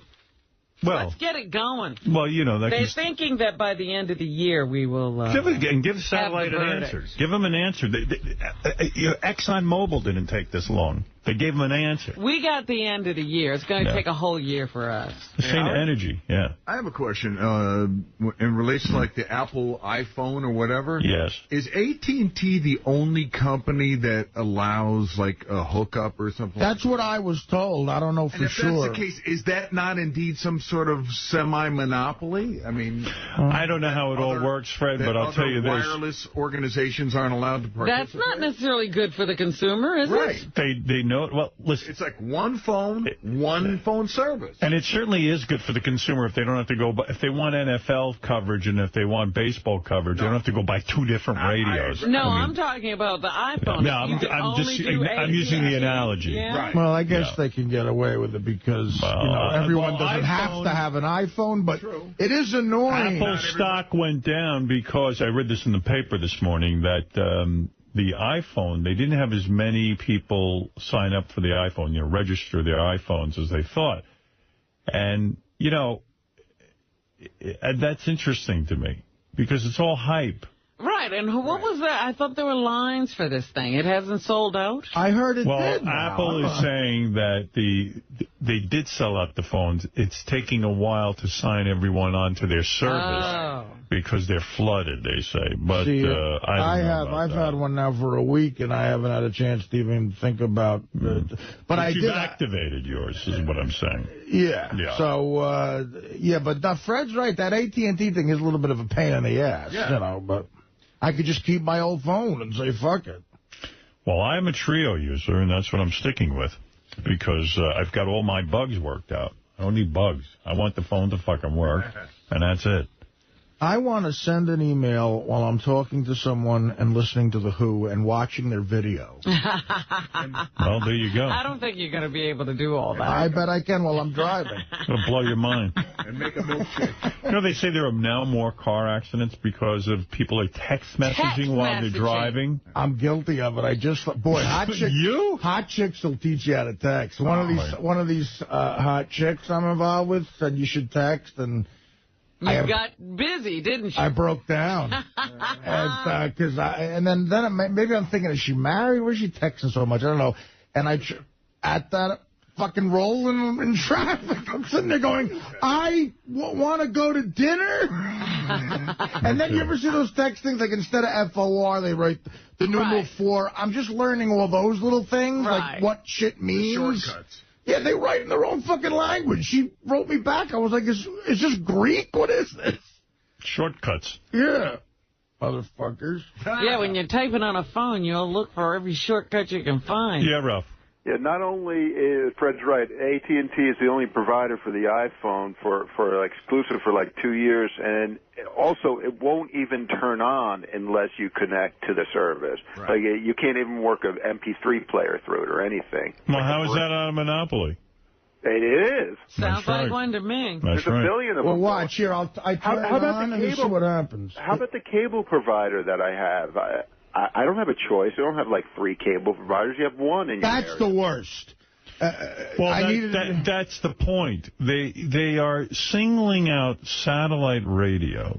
Well, it's the NAB. They're against it because they got a hard-on for it. They got a strong lobby. Yeah, I'll tell you what, if this doesn't go through, someone ought to do an investigation as to who received what in terms of lobbyists' money. We've got a beautiful lobby, too. Have you seen it? It's unbelievable. I'm just thinking maybe they got the same kind of management that The Who had. Yeah.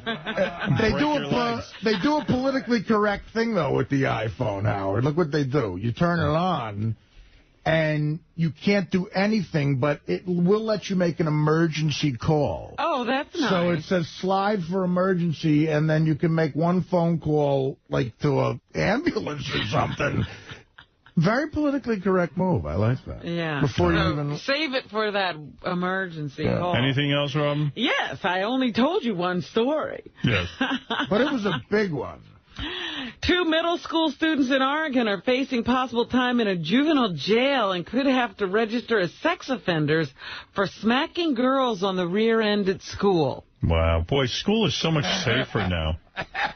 Now, the shit that happened to me in school, everyone in my school would be in jail. Right. But I heard the mother crying. They're going to take my little boy and send him to prison, and he's going to have to be a sex offender. But, little girls don't necessarily need to be smacked on the butts either. I'm thinking of it. I remember, did you do this in school, Artie? Because in junior high school, it was almost like you had to run a gauntlet sometimes in the hall. Because boys would be trying to do that. We used to do what we called Benny Hills. What is that? Well, you know, Benny Hill. That's where you insert your penis into the woman? Remember Benny Hill on his show when he slapped that old guy on the forehead all the time? So we did that so much to people. Redheads, bleeding, to where the principal put out a memo, and in parentheses it said, if someone is caught giving a Benny Hill, you will be arrested. But you talk about older kids abusing you. When I was in the 7th grade, 2 9th graders stole a car, and these 2 Italian kids, I don't know what, I'm not going to say their names, but they grab me, they take me into New York, and they go, you got to watch the car while we go into a head shop to buy whippets. And I'm like, all right. So who are you, Lindsay Lohan? I mean, I have my social studies book. And I'm like, all right. We go, they get whippets. You're doing whippets in the front. And they go, Lange, you want to whip it? I'm like, no. And they're like, figure your mama's boy. Like, call me a mama's boy. We go through this bad area in Newark. They tell me to lean my head out the window. And I go, what do you want me to do? They go, we're rolling down the street. Just take your 2 fists and smack them together. And I'm like, all right. So I lean out the window. I smack the 2 fists together. Like 12 black guys run at the car. Why? Because that's the way to ask for hits. Oh. You know, like those pills hits. Oh, wow. Which were like synthetic heroin or something. Oh, my God. They look like lewds. So they're like rolling down like Springfield Avenue in Newark. They say, all right, Lange, put your thing out. I fucking hit the thing. 12 black kids rush the car. There's like a million deals going on. And now they're swallowing the pills. They're 15. They don't have a license. Swallowing the pills, doing the whippets, and they get me home about 10. And I was a little upset. Do you think your mom could sue the school? I didn't tell them what happened, but could you imagine that story now? You talk about girls getting smacked on the ass. I mean, I got choked till I passed out almost. I mean, a little help. Although nobody ever slapped my ass. Is sexual harassment. Absolutely. Little boys run through the halls trying to feel girls. Well, back then, nobody ever thought to sue anybody. It's so great. If they got an ass like that 19-year-old that came in today. She shouldn't even be allowed in a school. What an ass. Right. Oh, the man. boys It's going to haunt me, that ass. They're both 13, and they both spent 5 days in juvenile detention and were charged with several counts of felony sex abuse for what they and their parents said was merely inappropriate but not criminal behavior. Hey, Bendy, you want to bendy on it? Ow! There's a sex offender. I think that you ought to sit down and talk to your sons if you don't want to have this problem, and say keep your hands off people who haven't invited touching. Hey, Howard? Yeah. Do you want to hear the 30-second clip, or actually 20-second clip, of Artie calling them the Hack Pack? Because, I don't know, I listened to it. I'm not so sure he was kidding. All right, what's the clip real quick? Gallery preview page, it's in yellow. Now we have evidence. This is very embarrassing. Aren't those guys the killers of comedy, guys that just started doing stand-up because they knew they would bring in? I call them the Hack Pack. Yeah. All right, we got to take a quick break. And then well, it's Bob Levy. Oh, he is? Oh, I didn't know Bob was on it. Levy's a great, great comic. Yeah. He writes a lot of jokes for Dave Chappelle. And, I heard what you meant. Can you stay for a minute? I busted his chops. You were not. I call him the Hack Pack, and I said, clearly I was way more serious when I said Levy's a great comic. Yeah. Yeah. But you followed up by saying he writes jokes for Chappelle. It's a joke, It's a joke, man. But clearly the only part I was dead serious when I said, no, Levy's a great comic. What is up his ass? Howard, give me a ruling on this. Fine. I was fine. Yeah, I'd be the first one to say if you were being a shithead. Right. I mean, come on. No, he did okay. All right. Go ahead. Lindsay Lohan, where is she today? She is in another treatment facility. They need a bigger brace, ankle brace. This time time they said they put her in a serious one. You know, she had been at Promises before where, you know, you can go out to lunch and... You know, it looks like a club. You can keep your BlackBerry and you can have a good time there. It's got an ocean view. Rehab works for some people, right? Everybody I see fails at rehab. Well, Daniel Baldwin, is that the one who's had the problems? Yeah. He was on one of those shows last night. He was on Larry King. They brought him in as an expert. He at is. Failing at sobriety. And he said, yes, I've been in 9 rehabs, and he's been to Promises. He's been to all of them. And he said the last one he went to was another celebrity one, but they had like a 90-day program where they catered to your individual needs after the first 30 days. And maybe that's what Lindsay needs. Yeah, well, you know what he did? He went to rehab. He hooked up with a smoking hot chef there. Right. Now she's pregnant. And that got him straightened out. If they hook you up with a hot chick, maybe you could get over your bad feelings. Well, it's just like teaching Artie to text message. That's right. You make He's got it a hobby necessary in order to get in touch with a hot chick. Scott Baio, he goes, you know, I took a sip of a beer. I rarely drink. That's what he said. Of course not. He's so busy fucking. Right. Doesn't have time for anything That's else. not a guy with a problem. Yeah. But Well, anyway, why do you think I'm betting, you know, Tuesday nights I'm getting drunk and betting on college basketball games I don't know anything about because I'm not getting laid. So Lindsay now, they say, you know, everybody's wondering about that thing she had on her ankle. Yes. You know, that was supposed to be, you know, to keep her sober. She needs a VCR. That thing's the size of a suitcase. And it didn't work. I could see Saturday Night Live having Lindsay Lohan, you know, some guy dressed up as Lindsay Lohan with a big giant box on her ankle. Hey, Bob, what's up? I don't know. Everybody's texting me saying that I'm getting trashed. What's going on? I wondered when you would call in. No, I'm going to a party with my son. I just don't know. No, nothing's going on. Don't worry about it. No one's trashing it. No one's trashing anyone. It's fine. Yeah. If you don't know what's going on, I can't explain it. No, I know a little bit, but I mean, I just, like, I'm not really listening because I'm with my son right now. November 9th, you're free. What is that? You were going to do town hall, but now you're not. And now Shuli did this. It wasn't Bob. What did Bob do? I don't even know. It's another joke. All right, Bob, don't worry about it. Take your son. You haven't seen him in a while, I'm sure. Take him to school. Yeah, it's his birthday coming up. I'm going to be on the road again. I'll see you later. So you're making I'll up call for when I get away. When I get away, I'll call the wrap-up show. Bye. Nobody wants you to call the wrap-up. Oh, jeez. So anyway, let's listen to the police and what they had to say about arresting Lindsay Lohan. What happened over there? 2-5. 2-5. She took the field sobriety test, and she did not pass. So when she got here to the jail, we did administer But that. officer, I have a box on my ankle. That she blew a .12 and a .13%. She was charged for driving under the influence.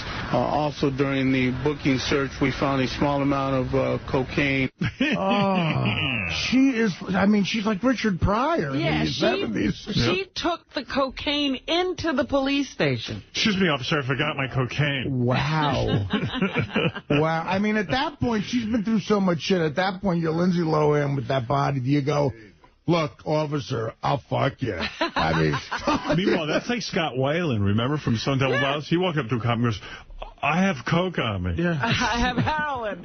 Heroin. Yeah, so she brought the coke right into the police station. Wow. And you know what? She refused to blow into the breathalyzer. She preferred the field sobriety test. Yeah. I like that like thing. that was going to help. I love to walk a line. You got any pull-ups I can do? So anyway, that was how it was when she was arrested. They are saying she could be in big trouble and get some... She'll get jail time. Major jail time because she has another case of DUI pending that hadn't even been taken care of yet when this DUI happened. What's a .13? Is that high? Yeah, it's .08 is the... .08? Yeah, legal limit. So she was way over. She was almost twice as drunk as they allow you to be. It's enough alcohol to kill an elk. Yeah. And she is a little thing. Yeah, no, she'll last in prison better than Paris. This broad, she can fight. Yeah, she comes from that New York. Yeah, she's a street kid. Yeah, she's been supporting her family for years. I bet you got a red pussy. Well, excuse me? Yeah. You the one with Lindsay Lohan? Yes. I seen you in Parent Trap. You saw that? Oh, yeah, you got a red pussy. You was really cute in Freaky Friday. Now get over here and be freaky with me. Perhaps you could star in my film. It's called Sucking 𝗦𝗵ici𝗄's Pussy. With your red pussy. Her lawyer put out a statement yesterday that said, sobriety is a very difficult thing. Oh, it is. And, apparently she had been notified that Lindsay had failed once again. Her mother is, to the rescue and saying they're, going to take care of this problem. But according to the people who knew her, she wasn't really taking her sobriety seriously. Honey, you know what looked nice with your red pussy? Black pussy. Meanwhile, she was supposed to be on The Tonight Show last night with Jay Leno, and she did not show up, so they called... So Jay flew her with balloons. No, they called Rob Schneider. The Jay had naked chicks to pull up. Yeah, I saw a picture in the paper that Rob Schneider... dressed up as Lindsay Lohan, had the big box on his ankle. Right, and he was trying to look as Lindsay-like as he could. Here's a little bit of Rob Schneider on the Jay Leno show last night, 1-9. Hold on, Robin. 1-9? 1-9. Hey, Scotty boy. We all set on this? Oh, okay, I got it. Sorry. The first guest, a terrific young actress. She's been in the press a lot lately, and we look forward to hearing her. This is why you bring people on, to hear their side of the story, okay? I love the 3-hour setup by Jay. We get it. Okay, we know Lindsay. I gotta know this. Now, coming out, and then he fucks it. Then he goes, so here's Rob Schneider as Lindsay Lohan. Did he really? Yeah, listen to this, yeah. Please welcome Rob Schneider as Lindsay Lohan. He goes, we're going to bring out Lindsay Lohan to describe herself. But you mean people would have not gotten it? Yeah, he would have been sued. It sounds like a legal thing, but get some balls. Yeah, I mean... Well, how could it be a legal thing? Rob Schneider walks out, he's not Lindsay Lohan. Saturday Night Live has guys dressed up as Lindsay Lohan. John Goodman is,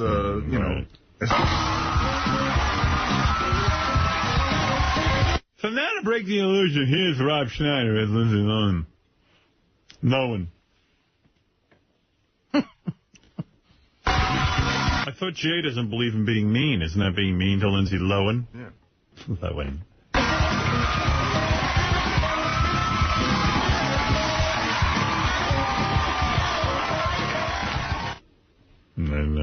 Do you think John got pissed that he didn't get a chance to play Lindsay Lohan? 110. Yeah. I think John thought when Jay hired him, he was going to get to be all the characters, and he was going to sit there like Ed McMahon. Do a lot of skits and stuff. I'm going to be Ed McMahon. Lindsay talks about researching... I saw Freaky Friday. I could do Susanna, I totally could have done that bit. Lindsay talks about researching her role. Guess you all heard the story by now. Early this morning, Lindsay... All right. This is it? Am I playing the right thing? I don't know. 110? Yeah. Lohan was arrested on suspicion of DUI and possession of cocaine. She told the cops she was just researching a role for a movie in which she would play herself.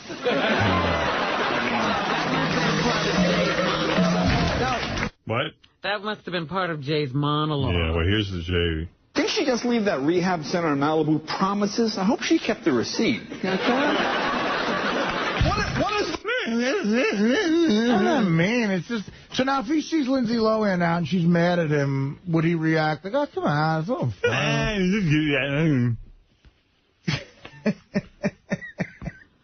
Look who coming in today. Lindsay Lohan into our prison. Move over, Letitia. It's my turn to sit on Lindsay's face today. Man, that is some nice tail. Yeah. Here's Leno on Lindsay's booking. I don't know. A promise. They keep the room ready for you? What? Did he make a joke about booking her on the show and booking her? And yeah, he drew those. I'm for the children's book. That's all I got. All right. Well, I guess he didn't. They didn't give me. I thought I had some of Rob Schneider as Lindsay, but I have it somewhere in my thing. If you really want to hear it, okay. You want to hear Rob Schneider? He was actually kind of funny. He was. Let's see. Where did I put that? Hey, Gar, where's the Lindsay Lohan? Try JD page 1. Thank you.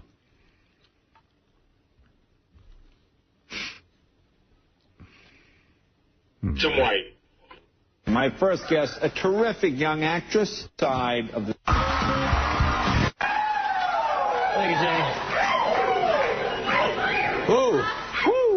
God, I was up late last night, let me tell you. Woo! Late. Yeah. I gotta admit, you don't look like yourself. No? Maybe a little heavier. But you just said he's Rob Schneider. Right. Asshole. Bigger? Yeah. Well, the camera does, you do gain about 10 pounds. Yeah. The camera. Right. You guys got like 10 cameras here. All right. So that's 100 pounds right there. 100 pounds right there. Now, tell us. Now, I know you had a late night last night. What happened? Tell us what happened. Well, I'm Irish, right, Jay, and for the Irish, St. Patty's Day, it's like all summer. Really? Okay. March 17th, and woo! See you in September. Yeah. I like how Jay's all annoyed with Lindsay Lohan.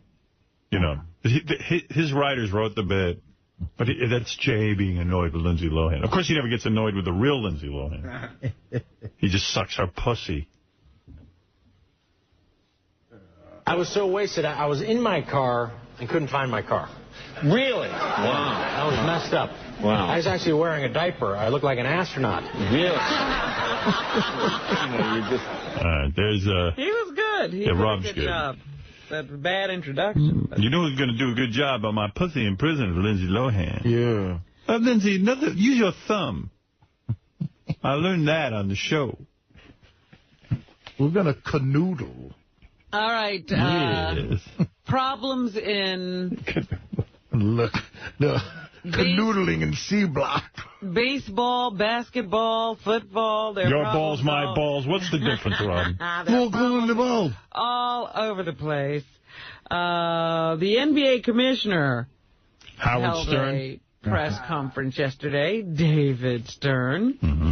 And he says that the crooked ref is the worst situation that he has faced on the job. Yeah, that's rough. This is the most serious situation and worst situation that I have ever experienced. I read about this guy, this ref. Yeah. Did you see what kind of a maniac this guy seems to be? His former neighbors in Pennsylvania claim that they had a neighborly dispute with the guy, and he basically terrorized them for 3 years. They had to call the cops. He would, booby trap their lawn and throw stuff at their house. Wow. And make their kids cry. And they had to leave. Oh. Well, then he deserves everything he's getting. Well, I don't know. He's supposed to be a little bit of a lunatic. Yeah, well, here's the commissioner again saying he doesn't know if Donahue did anything to change the outcome of NBA games. 2-4. These are all over the place. This is hard. What we're dealing with is betting and providing information. I don't know of any charges yet or any discussions of anything else that relate to the fixing of games. Well, you know what they're looking at is the under-over bets, more so than wins and losses, because, late in the game, every game also has long odds sometimes with bookies if it goes into overtime. Right. And in a close game, calling fouls, he could really control that. Well, let me ask you something. Bookies don't have a worry. There's no such thing in basketball as, all right, we have to go back and make good on all the bets that were in these fixed games. No, yeah. Look, what's done is done. No, right, you don't go back to your bookie and say, hey, this dude was fixing the game. It's basketball's credibility. That's what's fucked up. That's right. I'm just saying nobody's getting any money changing hands because it's all illegal. Yeah, no. But anyway, so that's what's going on in basketball. No one's going to call up Vinny in Staten Island and go, listen, Vin, did you hear that game wasn't properly called? Can I get my Hyundai back? Here's a gambling expert, R.J. Bell, who says there is a troubling pattern in games that were reffed by Tim Donaghy. 1-4. Last season, in the 15 games that Tim Donaghy refereed, in which there was extreme money bet on one side, one team bet more than the other, the bettors won every time. The odds of that happening by pure chance are over 32,000 to 1. Well, there you go. God. Yeah. That is damning evidence right there. And then in football, you got the Michael Vick controversy. He was indicted yesterday. Craziest story in sports in the last 20 years. I mean, I can't believe, what a psychopath. Yep, makes no sense. Here's the NFL commissioner, Roger Goodell, who says the allegations against Michael Vick are despicable. We think it's despicable, frankly, and we're very concerned about the allegations that are being made, but they are allegations right now. They're trying to be calm, but he has been asked to stay away from training camp for right now. Here is the owner of the Atlanta Falcons, Arthur Blank, who said the team was prepared to hit Vick with a minimum of a 4-game suspension if the NFL hadn't stepped in. 2-7.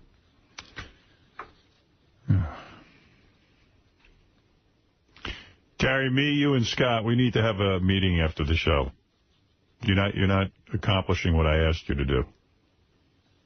This is Arthur Blank? Yes. The indictment of Michael Vick has affected everyone associated with the Falcons, the National Football League, our players, coaches, our associates, our sponsors, our season ticket holders, our other fans, the Atlanta community. And he's responsible for the death of Jimmy Hoffa.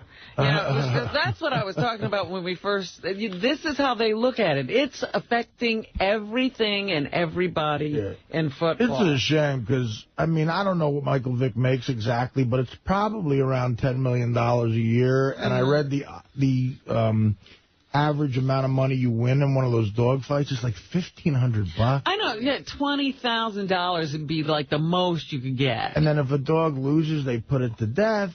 Well, this is mental illness. Yeah. I mean, if he's guilty, you really got to study his brain. Right. Like they studied Einstein's brain for the opposite reason. Exactly. Right.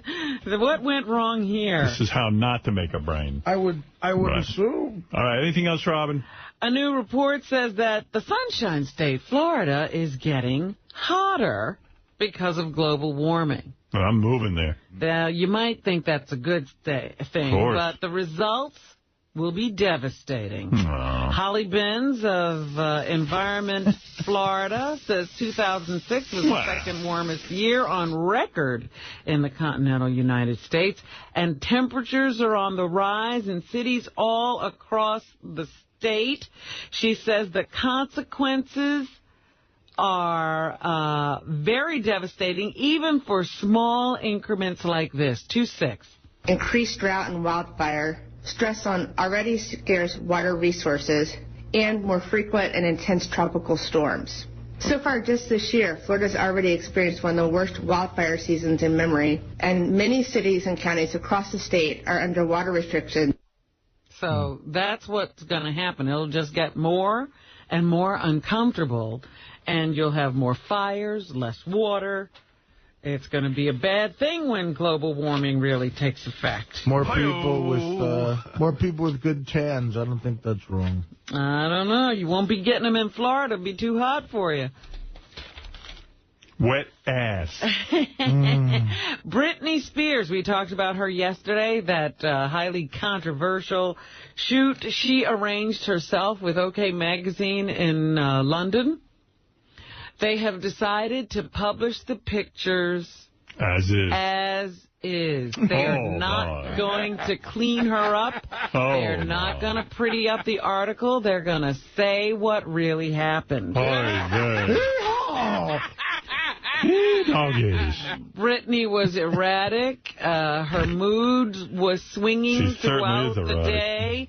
She kept making frequent trips to the bathroom. And every time her mood changed when she came out. She was wiping greasy hands on designer dresses that they had borrowed to shoot her in. And she used one of the dresses, a Chanel, to clean up dog poop. So they're going to show it all. That magazine hits the stands tomorrow, I think. The Simpsons movie is out, and it's getting good reviews. Got 3 stars in the New York Post today. More success for The Simpsons. They say they like it. How long has that thing been on TV now? 20,000 years. I think 1989 it started, I believe. So 18 years or something. That is an amazing run. Sam can build another edition. I'm proud to say I've never seen one. Are you kidding me? Nope. Not one episode? Nope. God, Tom Chiusano even once gave me like a whole bunch of them on DVD, and I never watched it. Really? Yeah. God, there's some funny shit on that show. Yeah, I think so. I've always liked it.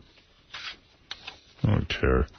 You don't care about The Simpsons? I'm an adult. I'm sorry. I'm not watching cartoons. Back to the Britney Spears thing. They say that Kevin Federline is so concerned about Britney that he is thinking of reapplying, going back to the courts to get custody of the kids because he's concerned about but he's an insect. He's an insect. Yeah. But he's still a better father than she is a mother. Your Honor, I know I'm an insect, but my former wife is Britney Spears. Literally. And Luke Wilson. Now, I think this is a bad joke to play.